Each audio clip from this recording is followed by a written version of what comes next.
All right, good morning, everyone. It is 10 o'clock on the dot, so we're going to go ahead and call the Straight Bus Board to order this morning. My name is Megan Ware. I'll be chairing today. So we'll start with approval of the agenda. Are there any modifications or additions to today's agenda?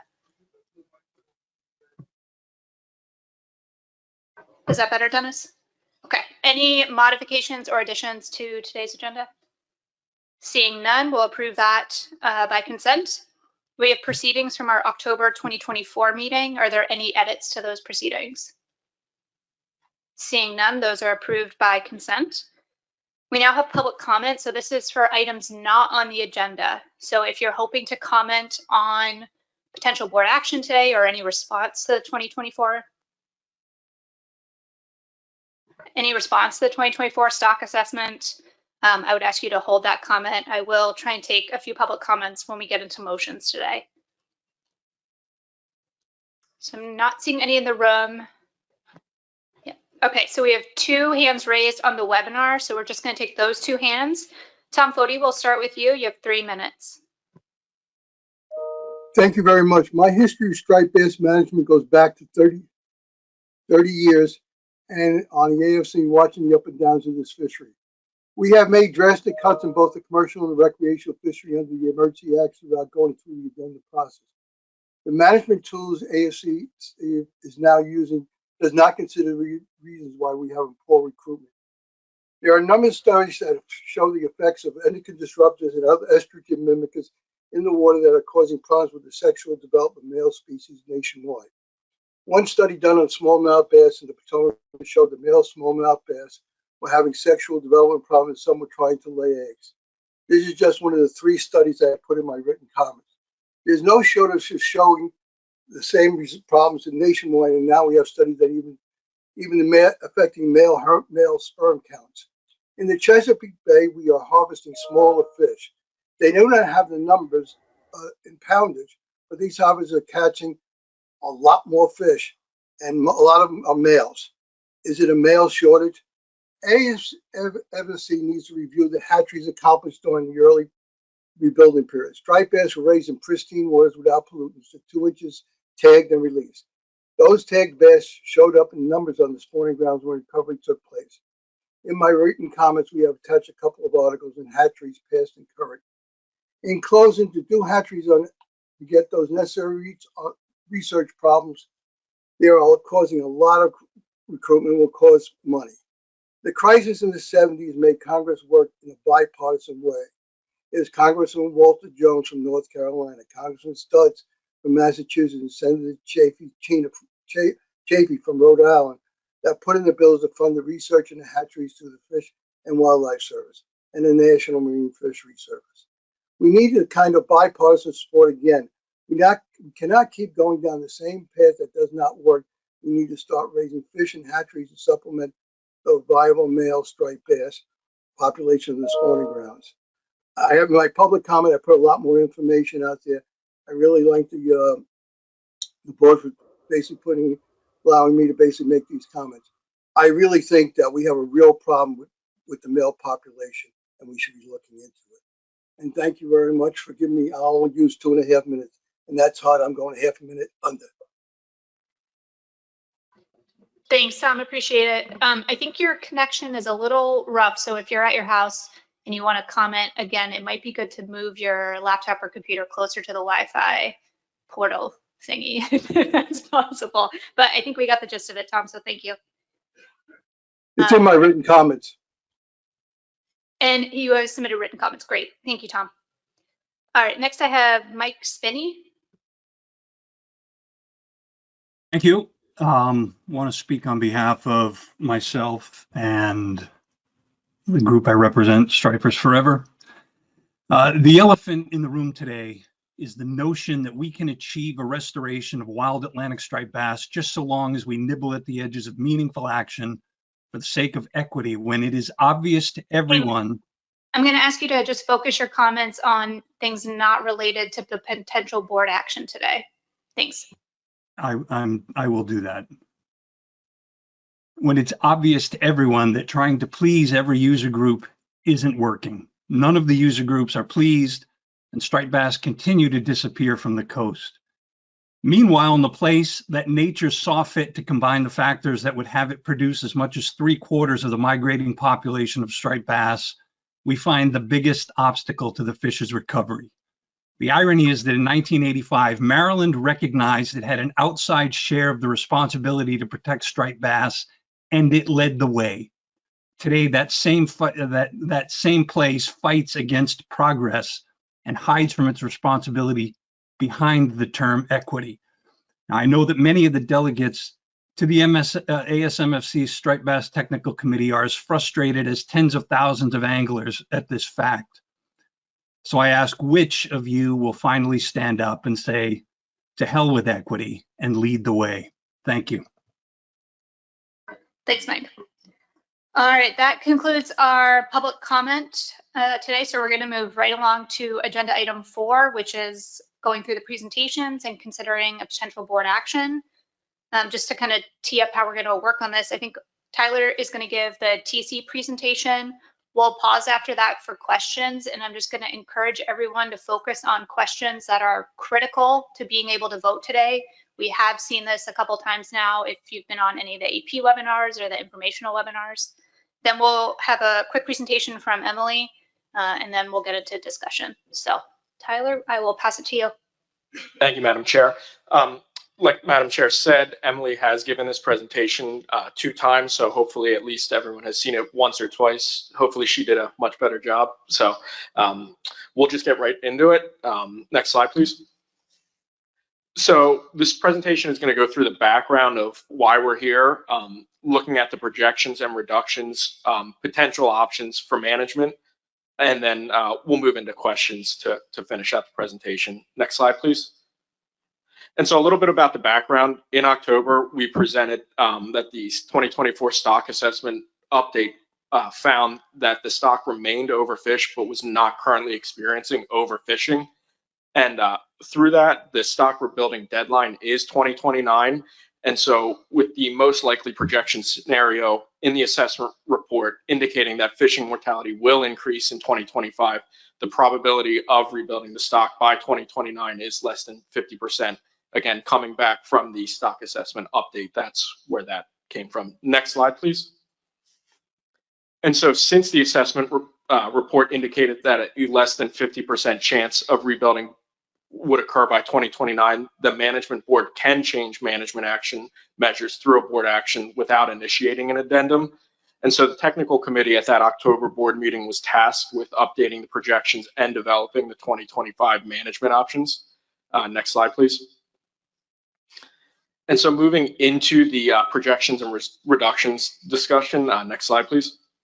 So task 1A was to update the assessment projections with additional data to determine the 2025 reduction needed to achieve a 50% probability of rebuilding the stock by 2029.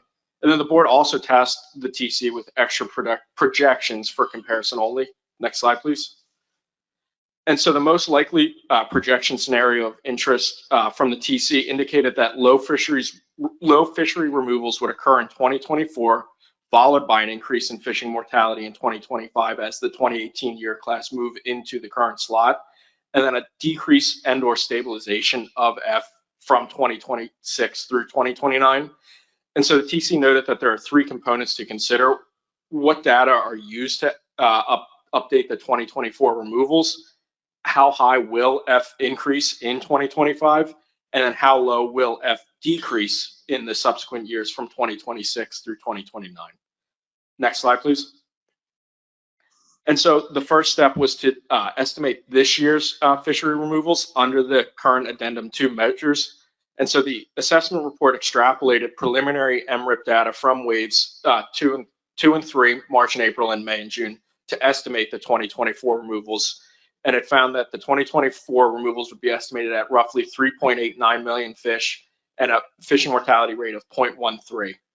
With the updated MRIP data from wave 4, the total removals in 2024 actually decreased to 3.67 million fish roughly, and the fishing mortality rate dropped to 0.12. Next slide, please. And so assuming no management intervention, F estimated to increase in 2025 due to the 2018s entering the ocean slot limit. The TC assumed that F would increase by roughly 17% in 2025, and this is the same magnitude as was seen from 2021 through to 2023, with the 2015s entering that current narrow slot of 28 to less than 31 inches. And then one note is that this may be an underestimate or overestimate, sorry, since the 2018s are not as strong as the 2015 year class. And so the 2025 increase could take the rebuilding trajectory off track unless F in the subsequent years of 2026 through 2029 is low enough to offset the projected increase in 2025. Next slide, please. And so assuming F decreases and stabilizes from 2026 through 2029 due to the 2018 year class growing out of the slot and no strong year classes behind it, so how low will F decrease in those subsequent years? Will it be low enough to offset that 2025 increase that is expected? Next slide. And so the next few slides will show the different fishing mortality scenarios. These scenarios here will be clustered around the gray line, which is F rebuild, as you can see in the bottom between the red and green, which is the constant F rate needed to achieve at least a 50% probability of reaching the target by 2029. And you can see that the F rebuild is below both the target and threshold, which are the red lines, the dashed and solid lines above it. Next slide, please. And so this first scenario is from the 2024 assessment update. And then you can see that the starting point of fishing mortality in 2024 is F rebuild, followed by the subsequent increase in 2025, and then decreasing back to F rebuild for the subsequent 2026 through 2029. In this scenario, the 2025 increase took the rebuilding trajectory off track so that there would be a projected 43% chance of rebuilding, which would require a 14% reduction to the fishery to increase that probability up to 50%. Next slide, please. This next slide is looking at this dash line using the updated Wave 4 MRIP data. And so again, you can see first that fishing mortality decreased or was projected to be lower in 2024 using that updated MRIP data, again, followed by the subsequent 17% increase in 2025, and then decreasing back down to the current projected fishing mortality rate using the updated MRIP Wave 4 data. Under this scenario, the probability of rebuilding is 57%, and so no reduction would be needed. Next slide, please. And so finally, this is the last scenario, 1A, subsection 2, and it's somewhat in the middle there in that, again, we see that the Wave 4 MRIP data is the starting point. So again, fishing mortality is lower in 2024. Again, followed by an increase in 2026, but then the magnitude of drop from 25 to 2026 through 2029 doesn't return to the current projected Wave 4 levels, and it only returns to F rebuild. So again, this scenario would take it off track of the rebuilding trajectory with a 46% chance of rebuilding, which would require an 8% reduction to achieve the goal of 50% rebuilding by 2029. Next slide, please. And so this table just summarizes what I went through and what is included in the assessment report, highlighting the scenarios using different MRIP data, using different starting fishing mortality rates, and the subsequent probability of rebuilding associated with each of these scenarios, and then the subsequent reduction in removals for 2025. And they range from 0% to 14%. Next slide, please. And so this is just a graph highlighting the spawning stock biomass trajectory. Again, going through each of the scenarios with the original projections in the black line, the scenario 1, which is the orange line, and scenario 2, which is the blue line. And so we're expecting spawning stock biomass to increase towards the target. It's just a question of which side of the target you could be on by 2029. Next slide, please. And so this is an updated graph that Katie pulled together. And so this just kind of illustrates the uncertainty around spawning stock biomass in 2029. And so this figure shows the distribution of spawning stock biomass for each trajectory, not just the median value that was presented in the previous slide. And so the distributions of spawning stock biomass for all scenarios include the spawning stock biomass target, with more of the runs in the original projection in the gray portion being below the target, and more of the runs in task 1A1 or the yellow being above the target. Just to note, for the spawning stock biomass threshold, all scenarios have a less than 1% chance of being below the threshold. Next slide, please. And so kind of to summarize, the probability of achieving rebuilding by the 2029 range from 57% to 43% across the three primary scenarios, which would equate to a roughly 0% reduction to up to a 14% reduction. And so the TC at our recent meetings noted that all three scenarios represent a credible range of what may happen in the next couple years. And so the board should consider its risk tolerance when considering potential management responses for 2025 and beyond. And so the level of risk the board is willing to accept with respect to resource status, economic loss, and persistent modeling uncertainty due to annual management changes is a management decision. Next slide, please.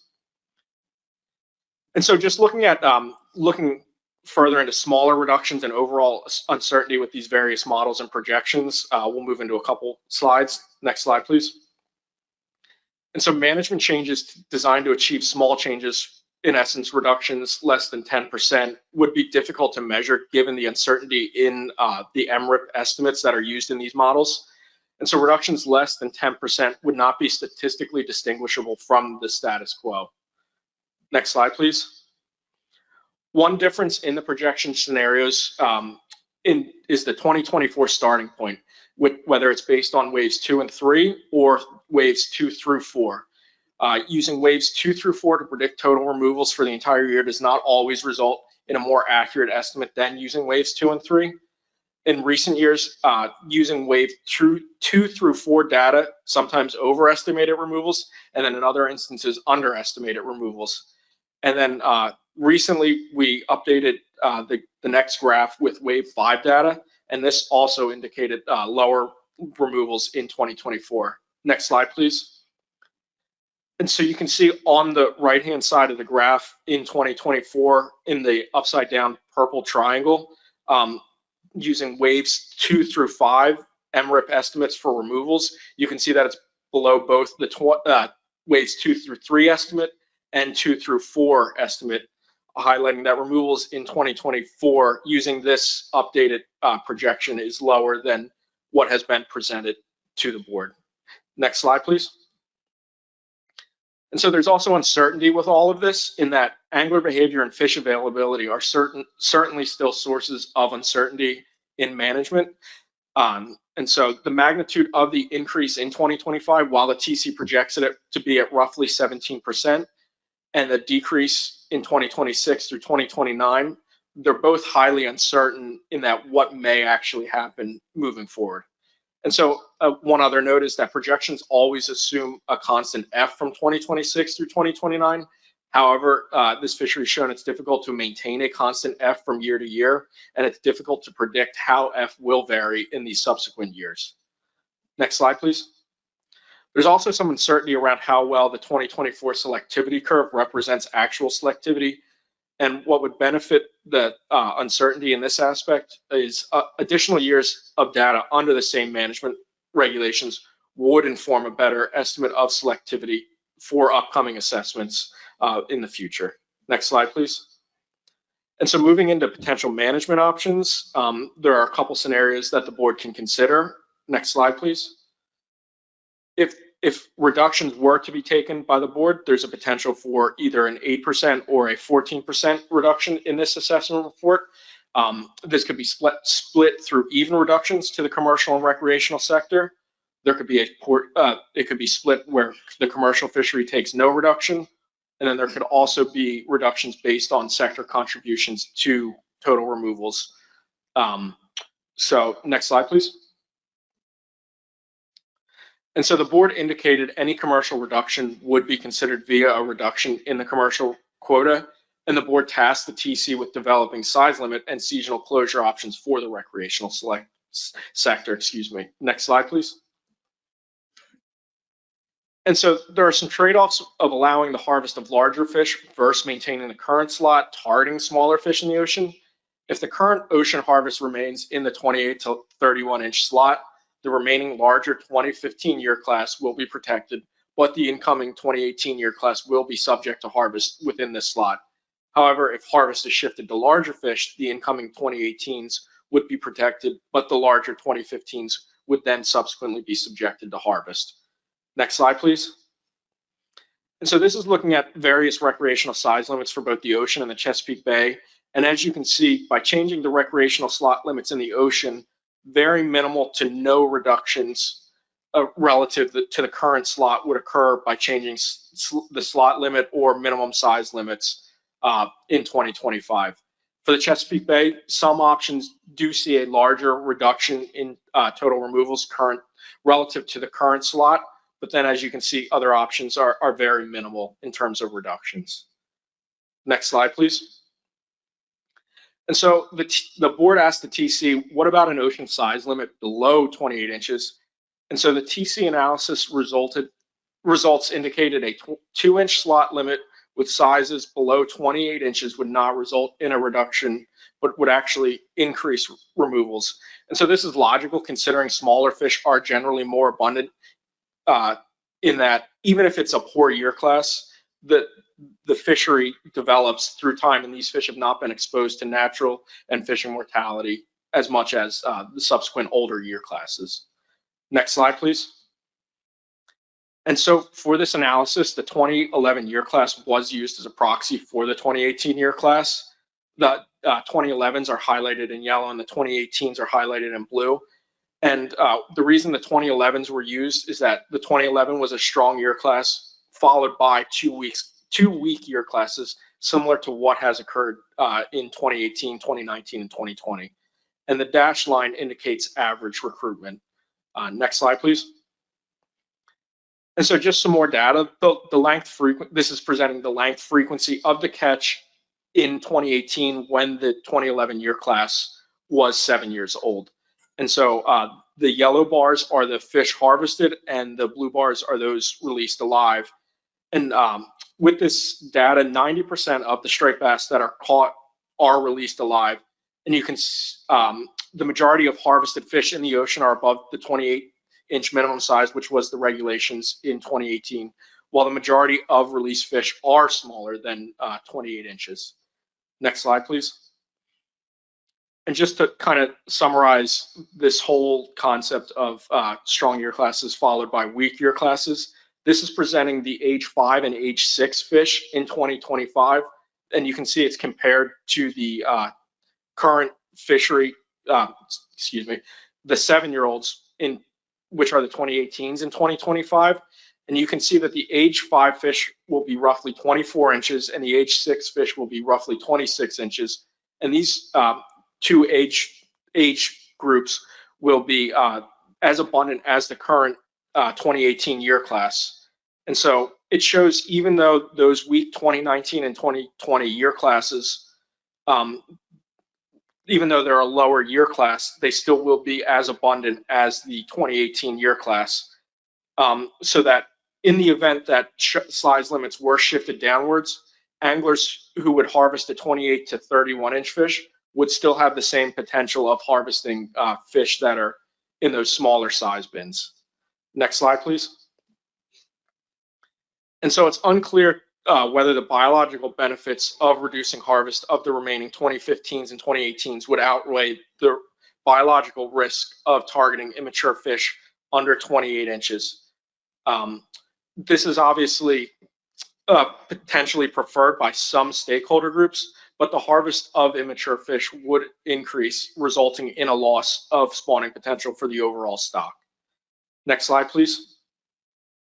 And so looking at seasonal closures for the recreational fishery, two themes were considered in addition to the current existing closures, whether that be a no harvest closure where harvest is prohibited, but catch and release fishing is still allowed. And then also a no targeting closure where all fishing for striped bass is prohibited, meaning that there will be no catch and release and no harvest on these fish. Next slide, please. And so in looking at the no targeting closures, different assumptions were made for how no targeting closures would reduce releases. The two scenarios could be that all striped bass trips still occur, but with a new target species. This is to say that all trips previously targeting striped bass, including those targeting striped bass only, would still occur, but would shift to target other species, releasing striped bass incidentally at a non-targeted rate.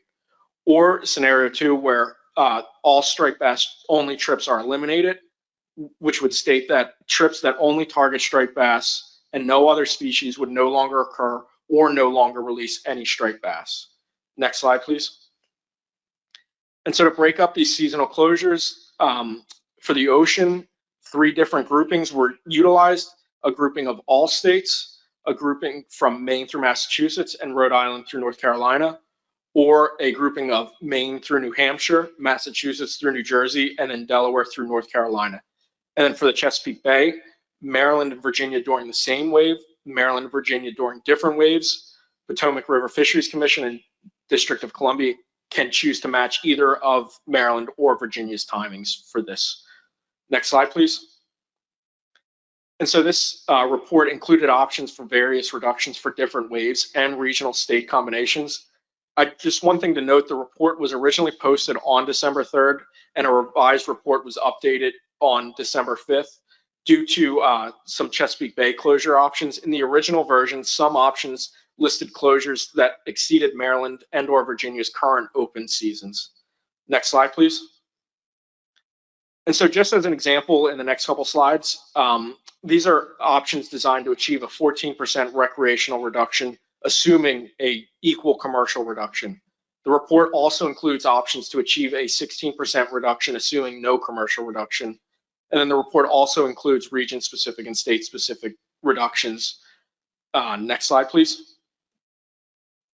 And so these next couple slides are not an exhaustive list of options. The report contains an extensive number of options for the various scenarios. And these are just showing the combinations requiring the shortest closures for 14%. The report, again, like I stated, includes options to achieve a 16% reduction, but this would lengthen the closures by approximately 3 to 7 days, and some no harvest options are also not possible if a 16% reduction was needed. And Appendix 3 includes this more comprehensive list. Next slide, please. And so I don't want to spend too much time on this, just highlighting in the first column the regional breakdown, giving the regarding various regions and waves.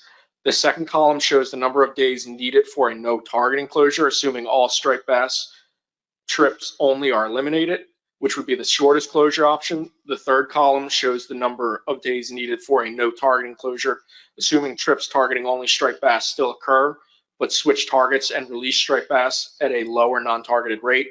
And then the last column shows the number of days needed for a no harvest closure, which is the longest of the 3 scenarios presented. Next slide, please. Again, just kind of highlighting various scenarios and under different regions and waves, where the first column shows the lowest number of days needed to achieve the reduction with a no targeting closure, and on the fourth column, if a no harvest closure was enacted for a 14% reduction, the number of days. Again, a more extensive list is presented in the appendix. Next slide, please. And so this is for the Chesapeake Bay, again, highlighting various management actions. Just one thing to note is that if Maryland, Virginia wanted to close the Wave 3 fishery to no harvest to achieve a 14% reduction, it would not be possible. So that's just kind of highlighting the various, again, scenarios for the Chesapeake Bay. Next slide, please. Again, following through different ways for different states, a couple scenarios, again, not possible for the Maryland Wave 6 and Virginia Wave 3, but otherwise possible, showing the difference in days for each state. Next slide, please. And so the board requested a calculation example for an option combining a size limit change and a seasonal closure. And so the benefit of changing to a size limit with such a small estimated reduction may be limited, particularly in contrast to using a single longer seasonal closure to achieve the same higher reduction. And so Appendix 4 lists the one example that the TC analyzed where a combination size limit and seasonal closure was analyzed. Next slide, please. And so with that, I'll take any questions regarding the TC assessment report. Great. Thank you, Tyler. And I want to thank the TC for a truly heroic effort to get all of this ready to us for this December special board meeting. So we're going to go to board questions. Again, these are questions that are critical to you being able to vote today. So see if there are any questions. John Clark. Thank you, Madam Chair. Thank you for the presentation, Tyler. I was just curious if I recall from the memo, the TC felt that scenario 1A1 was the most likely, and that is the one that would have F dropping back to the 2024 F after 2025. Did the TC get a chance to discuss with the wave 5 data now available, whether that even strengthened their belief that that was the most likely scenario? So that was updated on Friday afternoon. So unfortunately, no discussions were had. But given the logical nature of that, F decreasing in 2025 would bring F down, and then not understanding what it may do. Again, that's where the uncertainty is. We're getting an idea of what's occurring in 2024, but how it moves forward into 2025 and beyond is what we're uncertain about. But no analyses were conducted given the. And just to your first question, John, I just want to clarify that the TC did not choose any one of the three scenarios to be most likely. They determined that all three would be credible scenarios for what might happen. So they did not select one as the most likely. All right, next I had Bill Hyatt. Thank you. So I know today our discussion is focused on 2029, but throughout the documents that we've been asked to review, the point has been made over and over again that we've got to look at this as in the context of what level of risk we're willing to accept. And I think this question sort of goes towards the latter. All of the scenarios that were presented, I think 4 or so, they all converged at the target spawning stock biomass. So my question is just again for context and level of risk, looking beyond 2029, if the recruitment, if the spawning success remains as low as it has in the last 6 years, coupled with the low fishing mortality rates that we've had recently, where would you expect that spawning stock biomass curve that, as we're being showed, converges around the target? Where would you expect that to go and level off in the long term after 2029? Yeah, so great question. I think if recruitment stays sort of low in terms of like maybe 2020 to 2024 levels, and fishing mortality also stays low, like where we expect to be in 2024, we would stabilize likely somewhere between the target and the threshold. If fishing mortality increases to higher levels, maybe to the level that we saw during the height of the fishery during under Amendment 6, then the spawning stock biomass could be pushed below the threshold, and it's unclear how low it would go. It would depend on the fishing mortality that we see. But under current low F rates and current recruitment, it would stabilize somewhere between the target and the threshold. Emerson Hasbrook.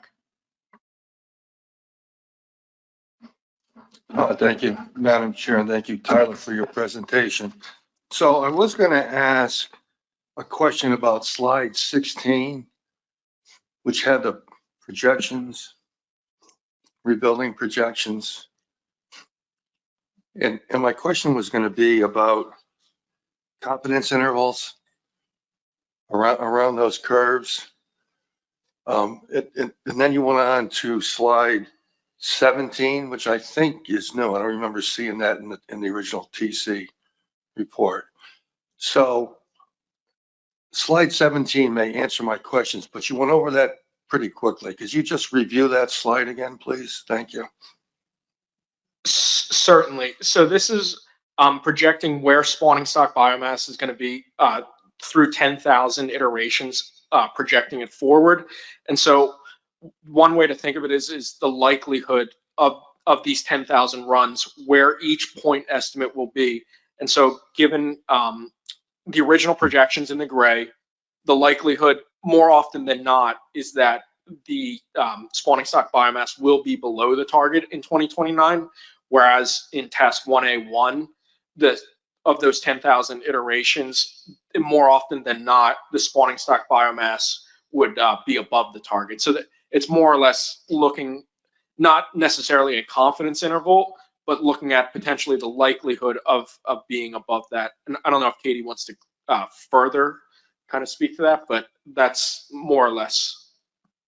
Yeah, no, just to add, this was not in the original presentation, but we did get a lot of questions about kind of uncertainty and those asking to see confidence intervals. And as you can see, so this is just like a snapshot of 2029 on that graph, and those distributions are overlapping each other a lot, and they're overlapping the target a lot to help, I think, try to answer some of that concerns we'd heard from the public and the board and the AP about the uncertainty in 2029. Doug Grout.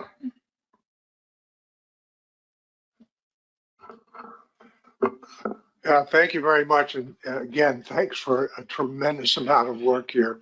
I'll be honest with you, I had very little hope that there'd be any kind of slot limit under the minimum size limit analysis. And I thought that was great that you could spend some time putting that together, because that is very informative and helpful. I just had one question about that. Clearly the analysis that you were using, you were trying to use a proxy for what the fishery looked like. And you showed the link frequency off of the volunteer angler surveys in there, which you used in your analysis, the link frequencies back then. And it seems to me, from what I've looked at some of the current link frequencies from 2023 from these from the volunteer angler surveys that you used, and they look very different in my evaluation of it. Is there any way that you could do some analysis if we were going to look at slot limits below that in the future, that would take the most recent volunteer angler surveys and grow them into 2025 or 26, or would that not be really an appropriate way of doing the analysis? I'll let Katie fully answer this, but more or less, we just don't have, this was such a rapid analysis that there was no real time to kind of combine as much. This was the quickest, fastest way that we could get somewhat of an answer presented to the board. But certainly future discussions and analyses can be conducted, at least visited, to see what may occur. But again, given such a short timeline, this was the best case scenario that we could provide. So Katie and I discussed this, so I'll let her kind of fully answer the question, but that was more or less the gist of it, is that given the short timeline, this was the best available data. Yeah, and just to add on to that, to I guess control expectations if we go forward. Obviously, the striped bass assessment is an age structured assessment, not a length structured assessment. So we can't really move the length frequencies forward, because that's a combination of like the availability and the strength of the year class, as well as the fishery selectivity. So we've generally used those as sort of a snapshot in time. I think maybe there's more we could do on some of these projections and developing a length frequency from the age data or the age structure that we're projecting, but it's definitely additional work that would require more time to set up. It's not a common analysis for us to do. All right, Max Appleman. Thank you. Can we go back to the the slide with the projections and the confidence intervals, because my question is related to this as well. I think looking at this, naturally, your brain sort of tries to average these, and you can sort of see that target divides the overlap almost right down the middle.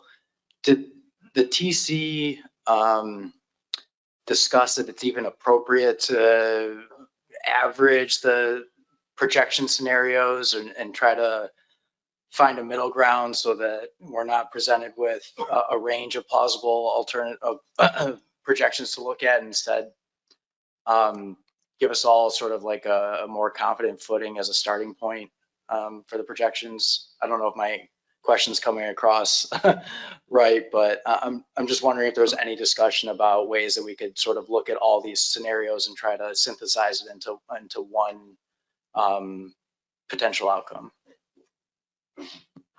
So more or less, you're asking if we can combine the original projections with task 1A1 and 1A2 and combine them into one more or less projection.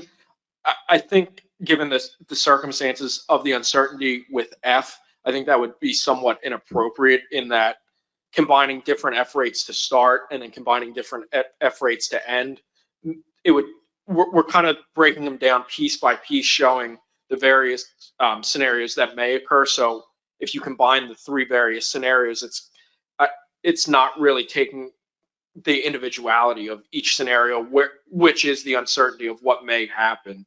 And so I think we did not have, from what I recall, any discussions about combining these three different scenarios into somewhat of a median or mean scenario of where we think it'll be, given the starting points and the ending points from these scenarios. I don't know if Emily or Katie has anything further to add, but. I'm Mike Louisi and then Jeff Kalin, and then we're going to move to the next presentation. Thank you, Madam Chair, for the opportunity to ask a question. I had this question at the last meeting, but based on the discussion, I never had the opportunity to ask. So I thought I would ask a question of the folks doing the analysis that we're reviewing today, and highlighting something that I've been asked a lot about, which is crediting states for actions that had been taken since the emergency action was taken, and how actions, and I'll get to an example in a second, how those actions may be considered as credit in the work that we're considering today. And I'll lay this out. So there's a table that, there's a table that Tyler put up on the presentation that had seasonal restrictions for the Chesapeake Bay. And in one of those cases, there's a 30-day-ish closure in wave 3 for both Maryland and Virginia. That accomplishes some form of a credit towards the reductions that would be necessary if we decide to take action today. My question gets to, after the emergency actions were initiated and we implemented the slot limit on the coast, Chesapeake Bay, and specifically in Maryland, had a trophy fishery season that started on May 1st and went to May 15th. Based on the actions that the board took, we entirely closed that trophy season to no targeting for striped bass outside of any mandate from the commission.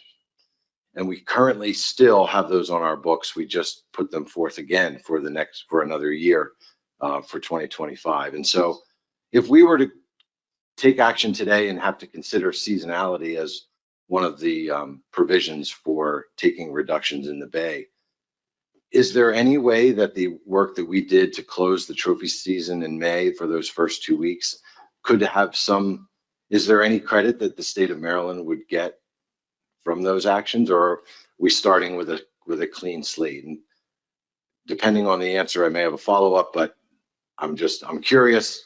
I've been having to answer that question from our stakeholders, and I'd love to get the feedback on the technical side as to how that might play out.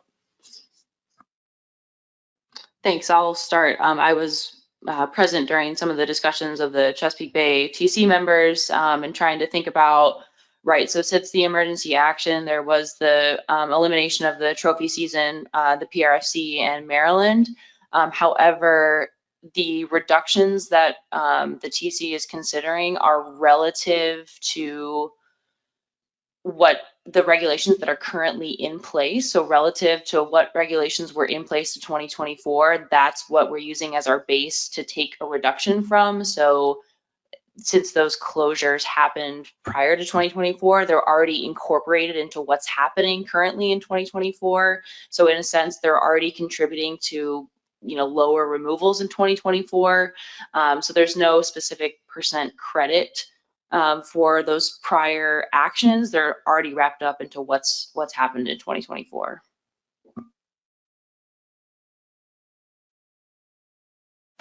Jeff Kalin. Yeah, thank you, Madam Chair. And thanks a lot, Tyler and Emily and Katie and your TC people for putting all this together in such a short period of time. So my question has to do with the allocation of overall mortality in this fishery between the recreational sector and the commercial sector. What are your current projections about that? And does it make any difference whether you're considering pounds or the number of fish? I'll defer to Katie on this one. So for striped bass, we don't separate fishing mortality into commercial or recreational. We just do it on whether it happens in the bay or whether it happens in the ocean. And the commercial and the recreational are sort of combined in each region. Right now, you know, as we've discussed in the past, that the commercial removals are about 10% of the total removals, and recreational removals are about 90% of the total removals. So, you know, translates somewhat into you could think of that as translating into the F in that way, but we don't separate them out. So I can't say X% of F is commercial versus X% of F is recreational. In terms of does it matter for pounds versus numbers of fish, it does somewhat, but essentially if we are keeping our commercial size limits the same, then the average size of the fish will be the same, and the numbers of fish that you're reducing by will be the same proportion effectively. So as long as we're not talking about changing major changes to the commercial size limit, which would affect the average size of the fish, then they are effectively in numbers, and we're using the recreational numbers in numbers because the model itself is all done on the basis of numbers of fish. So it's all, the currency is consistent across all three, or across the commercial, the recreational, and the model. Okay, so it's still 90-10, like we heard in October. Yes, it's 90-10 in terms of the removals, which is the most updated information from the assessment. Yeah, and in this exercise, we're not looking at changing the fish size on the commercial side. We're just looking at the quota reduction. So, okay, thank you very much. Okay, Marty, is it a very quick question? It is, Madam Chair. Thanks. I know you want to move the conversation along. And Bill Hyatt's question sort of got to where I wanted to go, but I wasn't 100% sure. So there is a theme of weak recruitment that's underlying this discussion at this meeting today. And, you know, Bill was asking a question, what does that biomass look like relative to the biological reference points? And my question was a little bit more specific. You know, as time goes on, if the weak recruitment affects our decision-making at this board year after year, maybe it intensifies, maybe it plateaus, I don't know. I was looking more specifically for, you know, looking at our maturity schedule for SSB, you know, we assume 45% of age 6 fish are mature, 85% of age 7 fish are mature. Just going forward, for instance, to the benchmark stock assessment in 2027, the terminal year will be 2026. The 2019 year class, the first of those 6 successive poor recruitment years, will be age 7. So they're just moving into SSB at that time. And I'm just really trying to understand how the board can react to the projections we're getting when we're, you know, we don't really see that them coming to SSB later. And I'm not sure I'm couching it the best way I can, but hopefully you understand what I'm asking. And I don't know if that's a question for Tyler or Katie, whoever wants to try.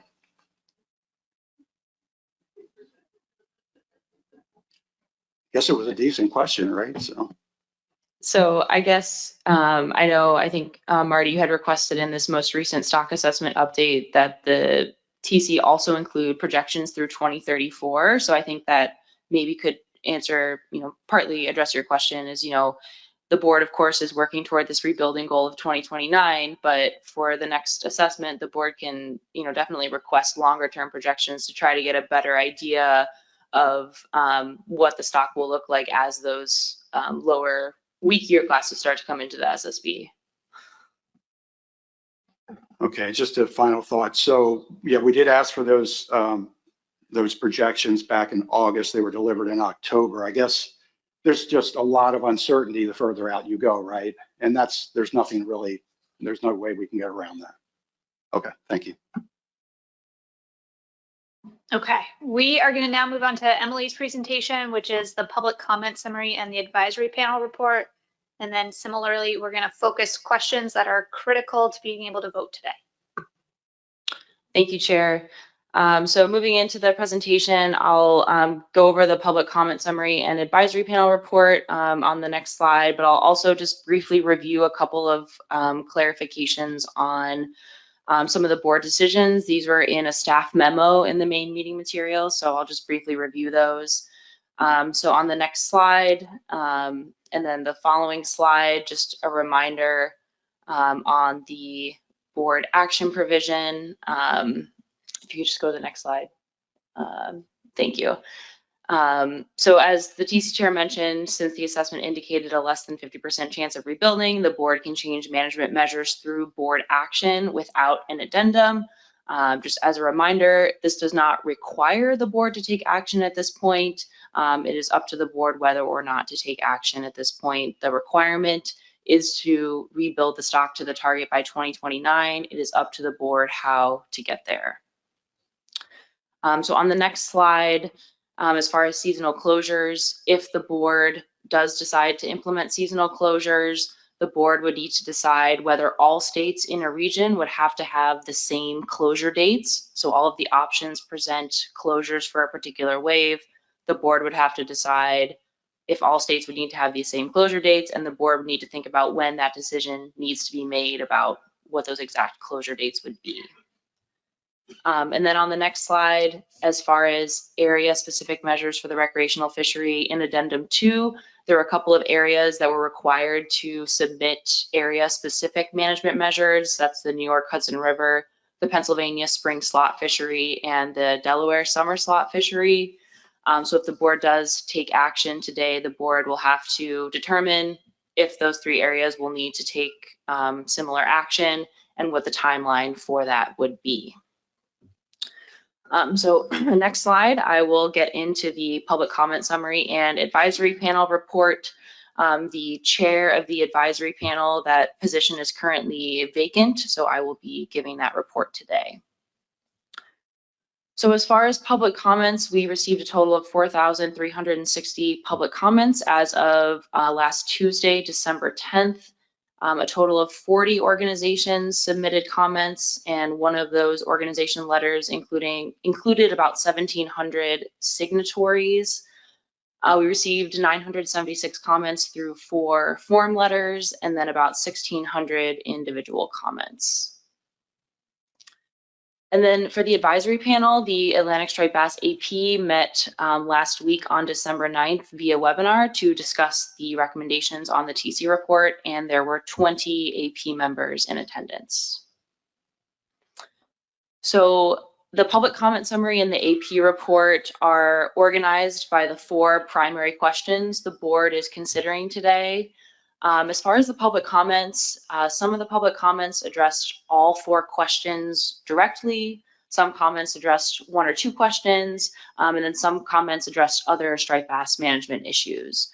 So I'm going to go through each of the 4 questions and provide the public comment summary and the AP summary. So the first question is, what level of reduction should the board implement in 2025, if any? What level of risk is the board willing to accept? On the next slide, we see a majority of comments supported taking a reduction in 2025. There were also a fair amount of comments that supported status quo. And just to be clear on how this particular question was tallied for the comments. These are comments that explicitly indicated support for taking a reduction or taking action in 2025, or comments explicitly opposed to taking action or support maintaining the status quo. There were some comments that noted, if the board were to take action, then I would support X management measure. So for some comments, it was unclear whether or not they supported taking a reduction in the first place. So due to these tallies might be an underestimate. We just tried to count those that explicitly said, I support taking action now, or I oppose taking action now, maintaining the status quo. So those that supported taking action now, taking a reduction in 2025, noted the need to act quickly to rebuild the stock by the deadline, especially considering low recruitment. There was concern about if action is not taken now, then there would be a need for more drastic action in the future. And also comments noted the board should be risk averse given the uncertainty in the stock projections. Next slide. On the other hand, the comment supporting status quo noted that the current management measures, specifically the narrower slot, are working to rebuild the stock, and more time is needed to see the results of those measures.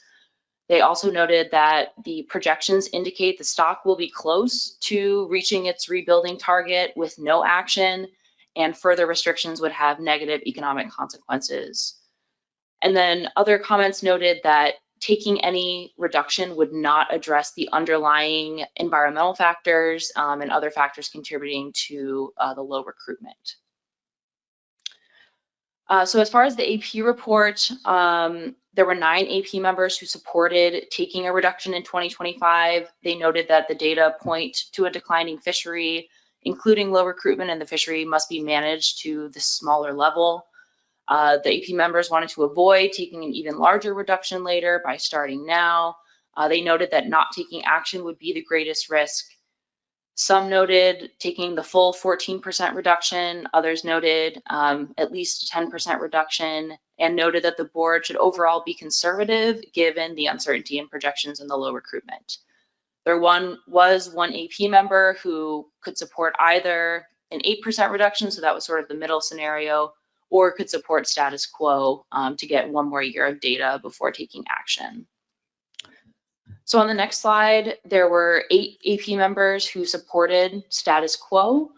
They noted that any more reductions will put the industry out of business, and that the board should wait until performance of the current measures can be evaluated before taking action. They noted that the projection scenarios are not statistically different. And again, that taking a reduction does not address the underlying environmental conditions that are contributing to the low recruitment. They noted that the economic risk to fishing businesses by taking a reduction would outweigh the potential benefit because it is unclear if the reduction would have a meaningful input on the stock given the stock projections.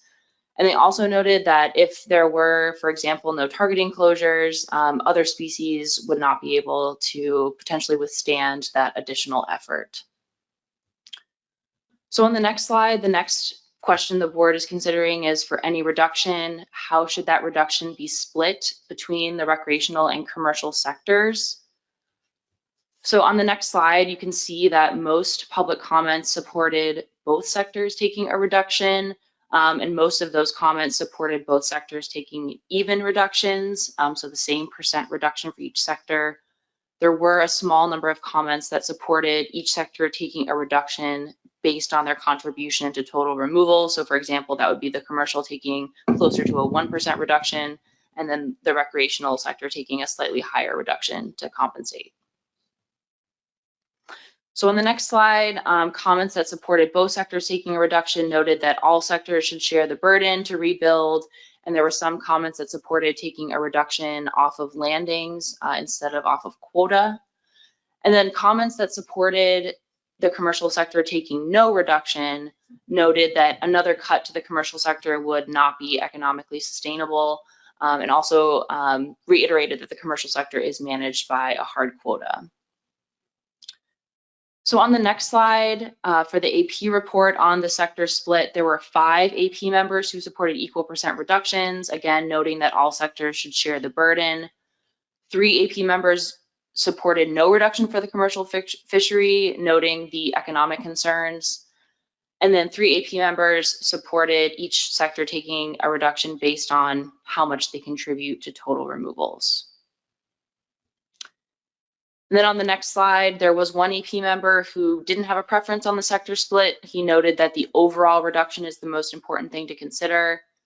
And then 1 AP member noted the importance of considering which sector is contributing to excess fishing mortality, again, reiterating that the commercial fishery is managed by a quota and has not been utilizing their full quota, and the recreational fishery has just been increasing over time.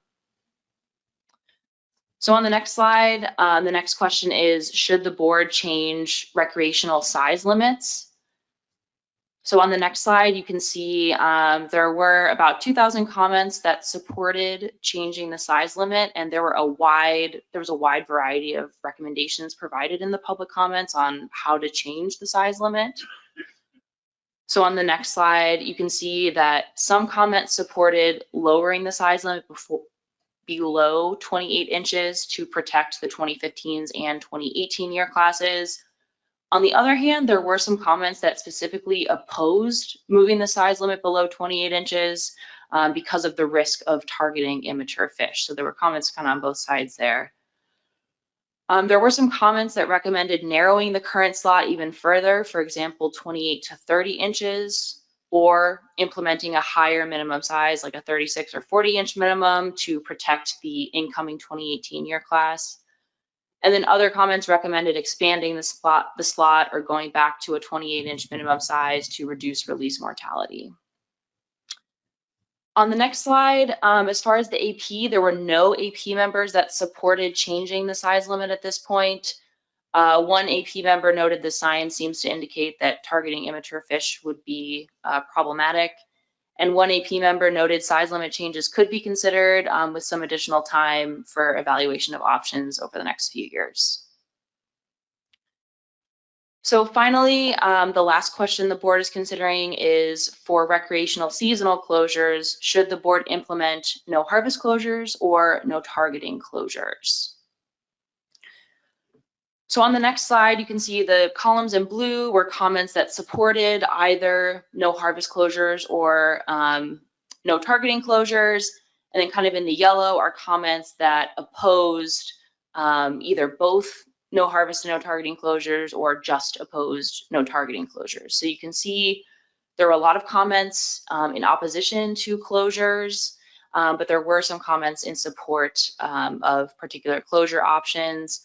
You'll note that for the support of no targeting options, a lot of those comments were specific to no targeting closures in the Chesapeake Bay. So on the next slide, those who were opposed to no targeting closures noted that there would be severe economic consequences to local fishing economies if no targeting closures were implemented, and that prohibiting fishing would be a drastic and unnecessary measure that would devastate the fishing industry, and that no targeting closures are unenforceable. And then those opposed to no harvest closures noted similar economic concerns about the loss to the fishing communities, even with a no harvest closure. Also noted that just a no harvest closure would unfairly impact those who prefer to harvest fish while allowing the catch and release fishery to continue.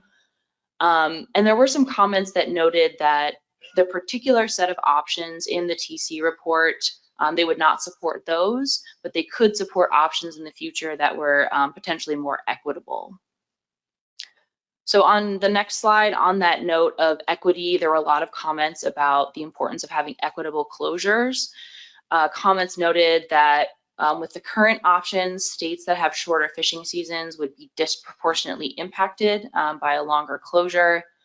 They noted that states and regions should take equitable reductions, and there was concern about the different regions that were proposed in the TC report, some noting that the regions are too big, the fisheries are too different in all those states in a region, so a closure in one wave might impact one state in the region, but other states in the region wouldn't be impacted at all. There were a lot of comments specific to closures in New Jersey. There were a lot of comments opposing closures in New Jersey, specifically during October, November, and December, noting that this was peak fishing in season and it would have devastating economic impacts. And then there were a few comments that noted that if closures had to be implemented, then perhaps they could occur during the spawning season earlier in the year and not during the peak fishing season. So on the next slide, a couple more public comments here. There were some in support of no harvest closures. They noted that this would be an effective way to reduce fishing mortality while still preserving the ability to fish. And then there were comments in support of no targeting closures. As I mentioned, a lot of these comments were supporting no targeting closures in the Chesapeake Bay when release mortality is high. But generally, others supported no targeting closures as the only fair way to address both the harvest portion of the fishery and the catch and release portion of the fishery. On the next slide, for the advisory panel report, there were 9 AP members who would support no harvest closures, in particular would support them instead of no targeting closures. They noted that anglers could still participate in the fishery during a no harvest closure. The impacts would be less severe from a no harvest closure as compared to a no targeting closure. They noted again that there are a lack of other species to target, especially in New England, if there were a no targeting closure. And again, the no targeting closures would be unenforceable and not very practical given the overlap with other species. There was one AP member who specifically noted that he would support a no harvest closure as sort of the first step, but long-term would support moving to a no targeting season. And he would support having a season with either a later start date or an earlier end date instead of having a big closure in the middle of the season. On the next slide, there were some AP members who did support no targeting closures. There are 5 AP members. They noted that all components of the recreational fishery should be part of the closures. It wouldn't be equitable to allow catch and release fishing but not allow harvest. They noted that no targeting closures would be shorter and they would support these closures when water temperatures are high. And one AP member noted the importance of maintaining harvest, especially for shore anglers. And then on the next slide, as I mentioned in the public comments, there were several concerns about the regional breakdowns in the ocean. AP members noted the regions were too large, and so as I mentioned, one state would take on the burden of sort of the whole reduction for the region. States in the regions have different peak seasons, and some AP members recommended the closures be evaluated state by state in order to ensure equity. So on the next slide, just a couple of other topics raised by the public and the advisory panel. On the next slide, in the public comments, there were a lot of other topics raised, including support for a moratorium, support for eliminating commercial harvest, needing to better understand the causes of low recruitment, additional support for recreational gear restrictions, angler education, concerns about enforcement, some support for managing the for-hire sector separately, and then also concerns about the harvest of menhaden. And then finally on the next slide, the AP also discussed a few other topics. There are some questions about whether the stock assessment can identify the spawning origin of different fish. Again, concern the for-hire sector is not managed separately. A comment that the board should consider the potential values of hatcheries and additional research into the impacts of environmental conditions. And then also concern about the narrow slot currently and the high releases. And then there was some discussion about commercial quota utilization. So with that, I'm happy to take any questions. Okay, questions from the board on the AP or public comment summary. And I want to thank Emily. I think we had over 2,000 pages of public comment that staff had to sort through in about 3 days. Another heroic effort from staff to get us that public comment summary, so thank you. Any questions? Yes, Lauren Lustig. Yes, thank you, Madam Chair, and thank you, Emily, for a very interesting report. Early in your report, you mentioned that there are certain environmental conditions causing low recruitment. Could you be more specific relating to what these conditions are, the primary conditions that are of concern, and where such conditions are most significantly found within the range of the striped bass? Thank you. Yeah, thanks for that question. I think both at the AP level and in public comments, the comments were sort of looking for more research to sort of answer that question, is what are the environmental conditions that are really driving the low recruitment that we've been seeing? And I think a lot of the concern is in the Chesapeake Bay. So I don't want to sort of get into, I don't have specific examples of what I, think would be the most important conditions to consider. I think there's a lot of work in the Bay to sort of look into what's been driving this low recruitment, but I think that's the question from the public and the AP is there's a need to understand, what are the drivers here? Emerson Hasbrook. Thank you, Madam Chair, and thank you, Emily, for your excellent summary of all of those comments. So, listening to your summary and reading through many of the public comments and the AP report and speaking with individual fishermen. As a commissioner in New York, representing all citizens of the state of New York, one of the things that I'm concerned about is equity.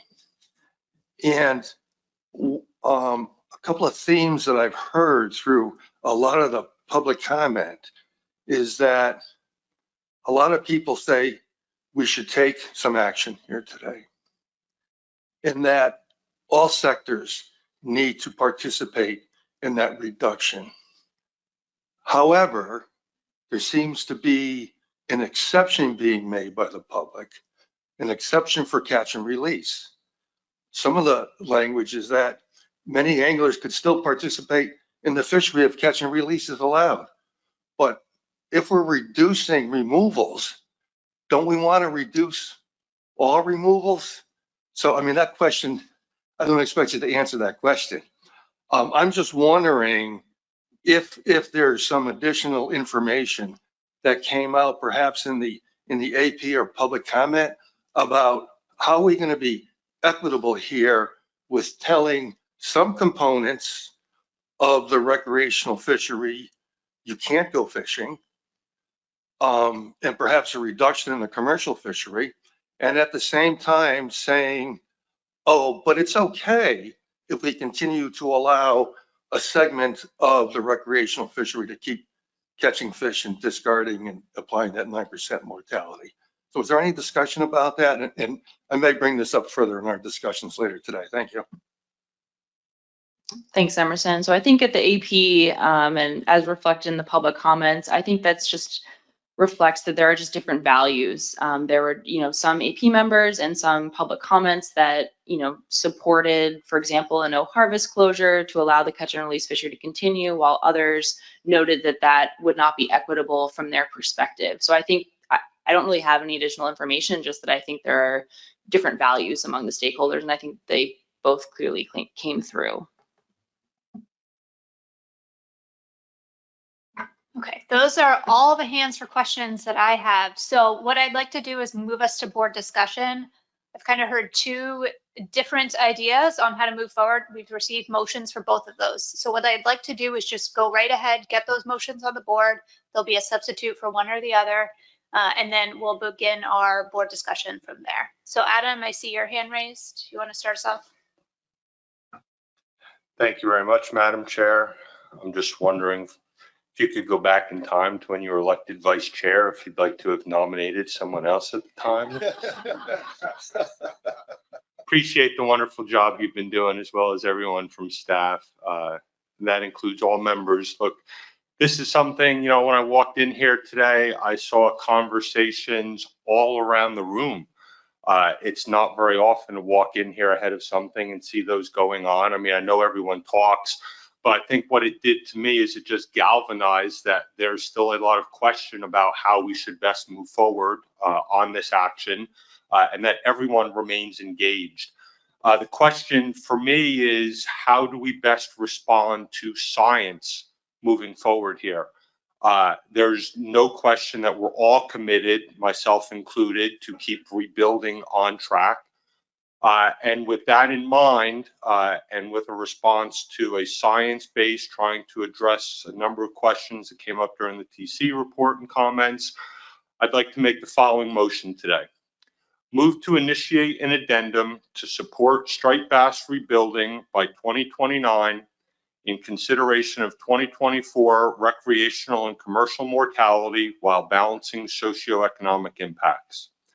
Options should include, if needed, a range of overall reductions, consideration of recreational versus commercial contributions to those reductions, recreational season and size changes taking into account regional variability of availability, and no harvest versus no target closures.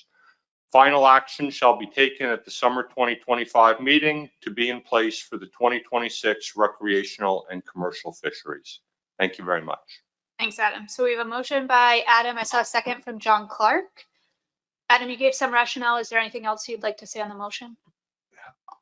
For me, I'd just like to point to the TC report and essentially submit that as the greatest amount of rationale that I have here. From what I heard, any range of reduction from 0 to 14% all results in a similar level of credibility in getting us to rebuilding. I want to reiterate that not acting in 2025 is not a no action alternative, that by going ahead and taking action for 2025 to be deliberative about how these reductions should take place if needed in 2026 still gives us time to achieve that rebuilding. We've heard that any management change less than 10% is essentially indistinguishable as to whether or not it's going to provide any assistance. We heard that the preliminary data for waves 2 through 5 now indicate a potentially even lower amount of mortality that has occurred in 2024.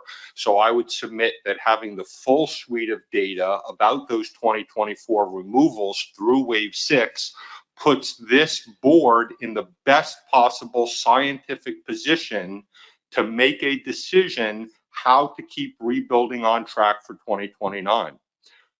We agreed that we would be able to take board action in the result of getting data. As that data is coming in, we're getting more information again that suggests that mortality in 2024 is not what we expected. So I think going back to the addendum strategy is a good way to go. We've heard from the TC that additional years of data under the same management measures will better inform the selectivity analyses that are going to take place. We also heard the TC use the comment that they performed a rapid analysis. Is that really the message we want to take to the public for the poster child of Atlantic States Marine Fisheries Commission management, that we took action based on rapid analysis? I don't think so. So going through the addendum route, that goes ahead and gives us the opportunity to pursue a number of the further analyses that the TC knows that they can perform, that the public is interested hearing, including different regions, different seasonal options that may be on the table, giving us the full scale of what the 2024 removals are. And again, this is not no action today. This puts us in a place of best understanding where we are so that we can ultimately achieve our goal of rebuilding by 2029. Thanks, Adam. John Clark is seconder. Do you want to provide rationale? Thank you, Madam Chair. As usual, Adam has been thorough and eloquent, but I would just also like to emphasize that, as was mentioned by the Mr. Grabowski, the technical committee would benefit from having another year with the same regulations. It would help in the analysis, and also just would like to emphasize that, as we heard at the annual meeting, the for hire sector is already struggling with the cuts we've already made. And this would just, taking another cut based on a situation where the most likely scenario seems to be that F will be below the rebuilding F. And we seem to be doing very well in that regard. I certainly understand the concerns about the lack of recruitment. Looking at the previous history of this species, clearly when the last time the recruitment was this poor was during the rebuilding when SSB was about half what it is now, and the stock did rebuild. Now, will that happen again? We don't know, but at the same time, I think we're in a situation here where taking this time to clearly look at all our options, both recreationally and commercially, and put something very fully thought out in place for 2026 would be the way to go rather than taking a knee-jerk action right here. Thank you. Thanks, Sean. All right, so I'm going to get the second motion up on the table. So Nicola, you want to make your motion? Thank you, Madam Chair. I am going to offer an alternative motion that does look at board action in 2025. I don't think I need to give a big preamble to why the advisory panel, the public comment comments, many of them, and the majority of the public comment have supported a board action for 2025. And so we reviewed those already from staff, and those are all the same reasons for taking board action in 2025. It is a bit longer than the alternative motion because there's a lot of decision points to make. So I'm gonna, before reading it, I'm just gonna give a little bit of a introduction to it. But what I looked at in the technical committee projections was 5 competing projections that give a range of 0% reduction to 14% reduction. They said those are all viable paths forward here. So when you average them out, those come to a 9% reduction. So that's the number that I focused on for a board action to reduce removals in 2025. And then it looks at on the commercial side and the recreational side, the motion starts out with the equal reductions. I expect some board debate on that situation. It then considers a 3-region approach to taking seasonal closures to reduce harvest, reduce removals by 9% per region. A lot of the comment that we've heard addressed, inequity among the regions when it was different number of days, different waves. And so this approach looks at the same percent reduction by region and makes a little bit of changes to the regions, again, in response to the comments that we received about equity. It does not contemplate any changes to the size limits. That was actually one thing that our advisory panel was unanimous on, which I think is rare coming from the AP. So again, it's focused on closures, which specifically would be no harvest along the ocean and a combination of no targeting and no harvest in the Chesapeake Bay, consistent with the types of closures that those states have already implemented. So I'm going to make the motion, and then if there's a second to it, I'll provide a little bit more clarity as to some of the specifics of it. So I moved to take board action to implement in 2025 recreational season closures to achieve a 9% reduction and decrease the commercial quotas by 9%. The recreational season closures will be implemented regionally as follows.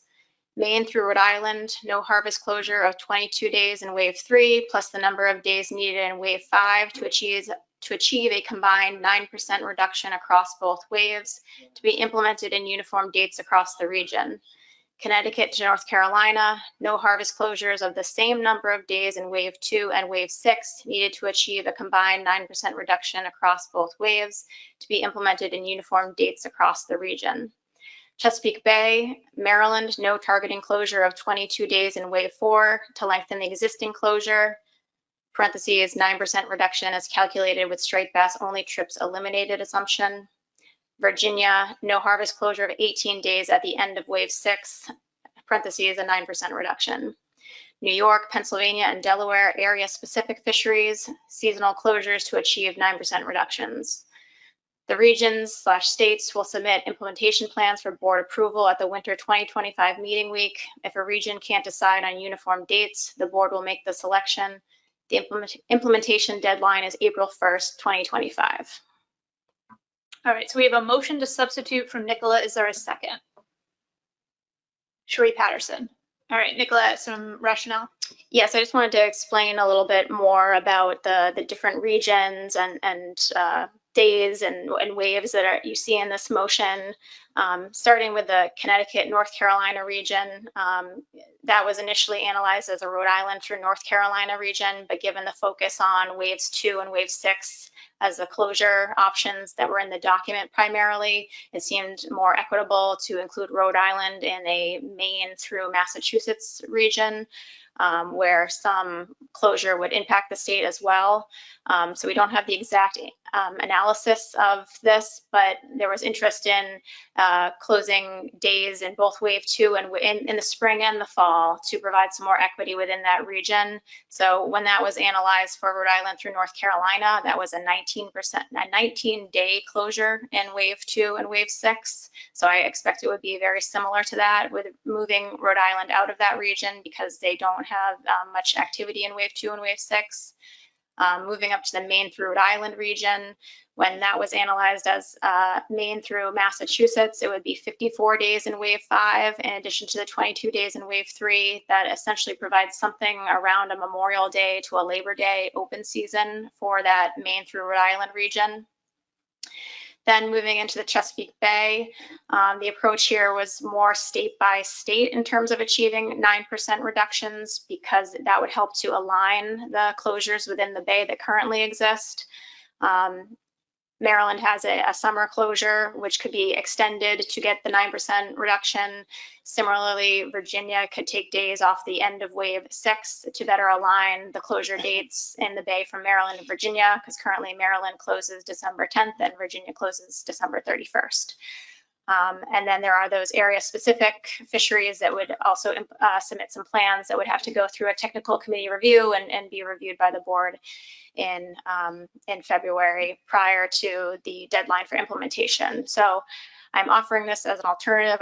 There is a lot to it. I understand that, and a lot to digest, but in essence, it's looking for 9% closures in 3 different regions and from the commercial fishery. And I'd be happy to take any questions about it. Thank you. All right, I'll go to Sheree Patterson as the seconder. Thank you, Madam Chair. Nicola covered things very thoroughly. Thank you. Obviously, this is from the public interest that they are supporting more of measures to occur in 2025 as opposed to no action. So I think this provides something that people can understand and have some equity behind it. Thank you. Okay, so just to set the stage here, we have 2 motions, a motion for an addendum and then a motion to substitute for board action. What we're now going to do is perfect each of those underlying motions. So I'm going to ask Madeline to go to the original underlying motion, which is our motion for an addendum.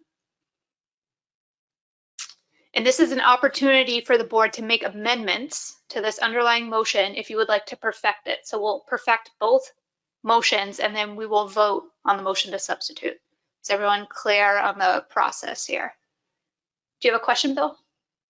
Yeah, so I have a question, comment by way of a question relative to this motion that could lead to perfection, but certainly will lead to, in my case, better understanding. Is it appropriate that that be included at this point? Yes, I think if you have a question on this underlying motion, that would be a good place to start. Okay, so my question, and it goes to a point that both Adam and John made, and that was made by the technical committee, is the benefits of an additional year's worth of data pertaining to the impacts of the 2024 rules and removals in terms of understanding. And so my question, not necessarily to the makers of the motion, but maybe to the technical committee or to Katie, is how significant are these benefits? And are the benefits that you were alluding to in the technical committee report for an additional year's worth of data met by this motion, which calls for action taken at the summer 2025 meeting? So I think, yeah, it's difficult to quantify the exact benefits in terms of reducing uncertainty. I think the benefits would be more, you get more benefits by maintaining current size limits, and maintaining current seasons would maybe have less of an impact given, but not none, but we would assume less impacts from changing seasons on what the model is specifically trying to figure out for 2024. Than we would get from maintaining current size limits. I think, how does that play off with sort of the risks or the benefits of taking action isn't really something we can quantify at this point. I'm not sure if that fully answers your question or if you wanted to add. Yeah, I think the gist of my question was that the technical committee made the comment that an additional year's worth of data would be beneficial. This is calling for a decision point in summer of 2025. So you certainly would have access to data playing out the current fishing season, but would have very limited or none for 2025 season to play into this analysis. Right. I think the action would be taken in 2026. So we would have 2024 and 2025 under the current regulations. And then, so having that extra year would definitely be more beneficial than changing for 2025 and having 24 and 25 be different from each other versus 24 and 25 the same, and then figuring out what happens after that. So I at least in my mind, there's a little disconnect because that says final action should be taken at summer 2025 meeting.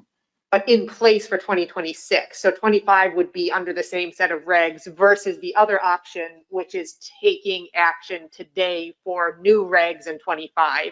So we would have only, in that scenario, we would have only 2024 as sort of its own special year, and then 2025 something different, versus 24 and 25 being the same in this scenario, and then 26 potentially being different.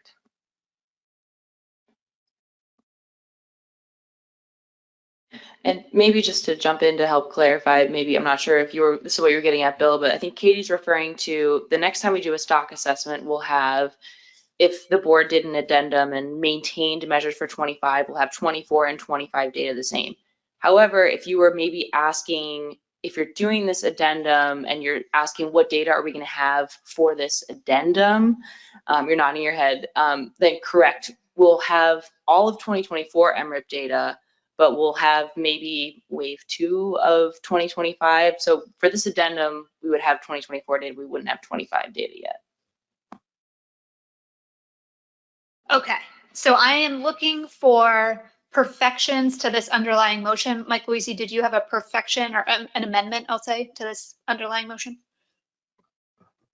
I might, and I wanted to get your thoughts about this. So I'll first say that I support this motion. I would like it though, and maybe the question goes to the maker about the goal of the motion. So I think that for the public to see this and to understand what it is that the board, if we vote in support of this, are expecting as an outcome, something that's not addressed in here, which has been brought up time and time again, is what are we trying to achieve?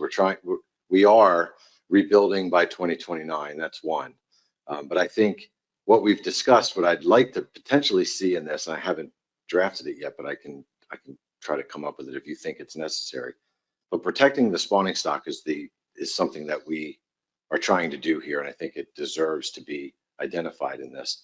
But also preventing or working in some way to try to prevent or engage in some way this recruitment issue and try to do what we can to try to minimize the recruitment failure or the lack thereof recruitment in the future and moving on. And so I don't think it changes the dynamic. I don't think it changes the intent. Maybe for the record, that's enough. That is what I think we should be working on as we engage in this addendum. And I wanted to put that on the record. I'd be happy to add some language if you think it's appropriate or necessary, but I can hold for now, wait and see where that goes. Those are my thoughts.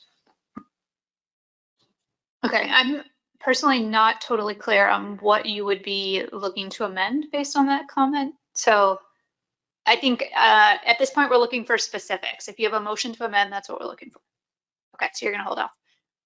Marty, Gary, do you have a perfection, a motion to amend? Maybe, we'll see. I'm trying to get to a point where we might consider that, but I was trying to understand, particularly with the substitute, with New York opening in mid-April, April 15th, and closing on December 15th. So wave 2, wave 6 closures, I'm trying to understand how that intersects with the substitute, the intent of the substitute motion. And is it the same number of days, and how do we achieve uniform dates throughout that region? So try not to complicate it, but I think I need to understand that before we can weigh in. Okay. Let's have Madeline pull up then the motion to substitute, and it sounds like a specific question that you have for the maker of the motion. Is that what you're asking? Okay. So do you want to rephrase or re-ask your question to the maker of the motion? Sure, thanks. So I guess this goes to you, Nicola. With our fishery here in New York opening April 15th, closing December 15th. So we already have 15 days into wave 2 and 15 days off of wave 6. So I'm just trying to understand how your motion impacts that, if at all. Would it be just additional days off of that? And or all the dates going to be uniform across the region? Understand your motion now moves Rhode Island into the to the northeastern district. I think that does it. I don't want to overcomplicate it. We also I can follow later about the Hudson, because that's another item we have to address as well. Thank you. My interest would be in creating the uniform closures throughout the region to minimize any type of, border issues, shifting of effort and compliance and enforcement. So if it meant that the region wanted to overlap with where New York already has its closure, then that would be acceptable to me. But it might be a board. The board would be reviewing the implementation plans in February and making that final decision. Okay. So Marty, does that answer your question? Yes, thank you, Madam Chair. Okay, so I'm gonna have Madeline take us back to the underlying motion. And again, I'm looking for any perfections, i.e. amendments to this underlying motion. David Borden. Thank you, Madam Chair. I don't have a perfection, but can I ask a question on Yes, the you underlying motion so I understand it? Let's just assume that this passed today for the question. When would the staff have to have a public hearing document finished in order to meet that schedule? So yeah, I can address that. So with final action in summer 2025, so that'd be August. So we would have to have a draft addendum approved for public comment at the May meeting. So if this passed, I would anticipate if we could get a PDT together quickly, maybe we could come back to the board in January, probably asking for more guidance to then inform drafting the addendum for approval for public comment in May. I will say, I think we'll also need to have some TC discussion because we'll need to update projections and that sort of thing. So we'll need to have a document approved for public comment in May. Thank you. And then the follow-up question is, would the board at a subsequent meeting have the right to move the implementation deadline? We're gonna have Tony weigh in on that. The implementation deadline would be approved when you approve the document for final approval. So it is the goal to be finished in time so you can set the measures for 2026. But if the board decides to shift the implementation deadline through the approval of the document, then it does that at the time that it gets approved. All right. So again, I guess maybe I should be broader. We're asking for questions on the underlying motion or any amendments. Nicola. Thank you, Madam Chair. I think it's a question for the maker of the motion about the language about, taking into account regional variability of availability. Maybe this would be a discussion for after, if this motion passed, would we have some discussion afterwards as to what more we might be looking for? Are there different regional configurations that you'd like analyzed? What is it that, is there specific tasking that might help to get to the document that is of interest to be seen here? So I'll pass that to the maker of the motion. Adam, do you want to answer that? Yeah, can I just put up like a little sign here that says the maker has left the meeting or something? Turn this over to the seconder. No, thank you. I'm looking forward greatly to perfection of this, so this turns into ownership by the board. I think ultimately any of these motions, when we take vote on them, having them reflect that they're the property of the board as opposed to individuals would reflect very well moving forward. So I welcome this process right now.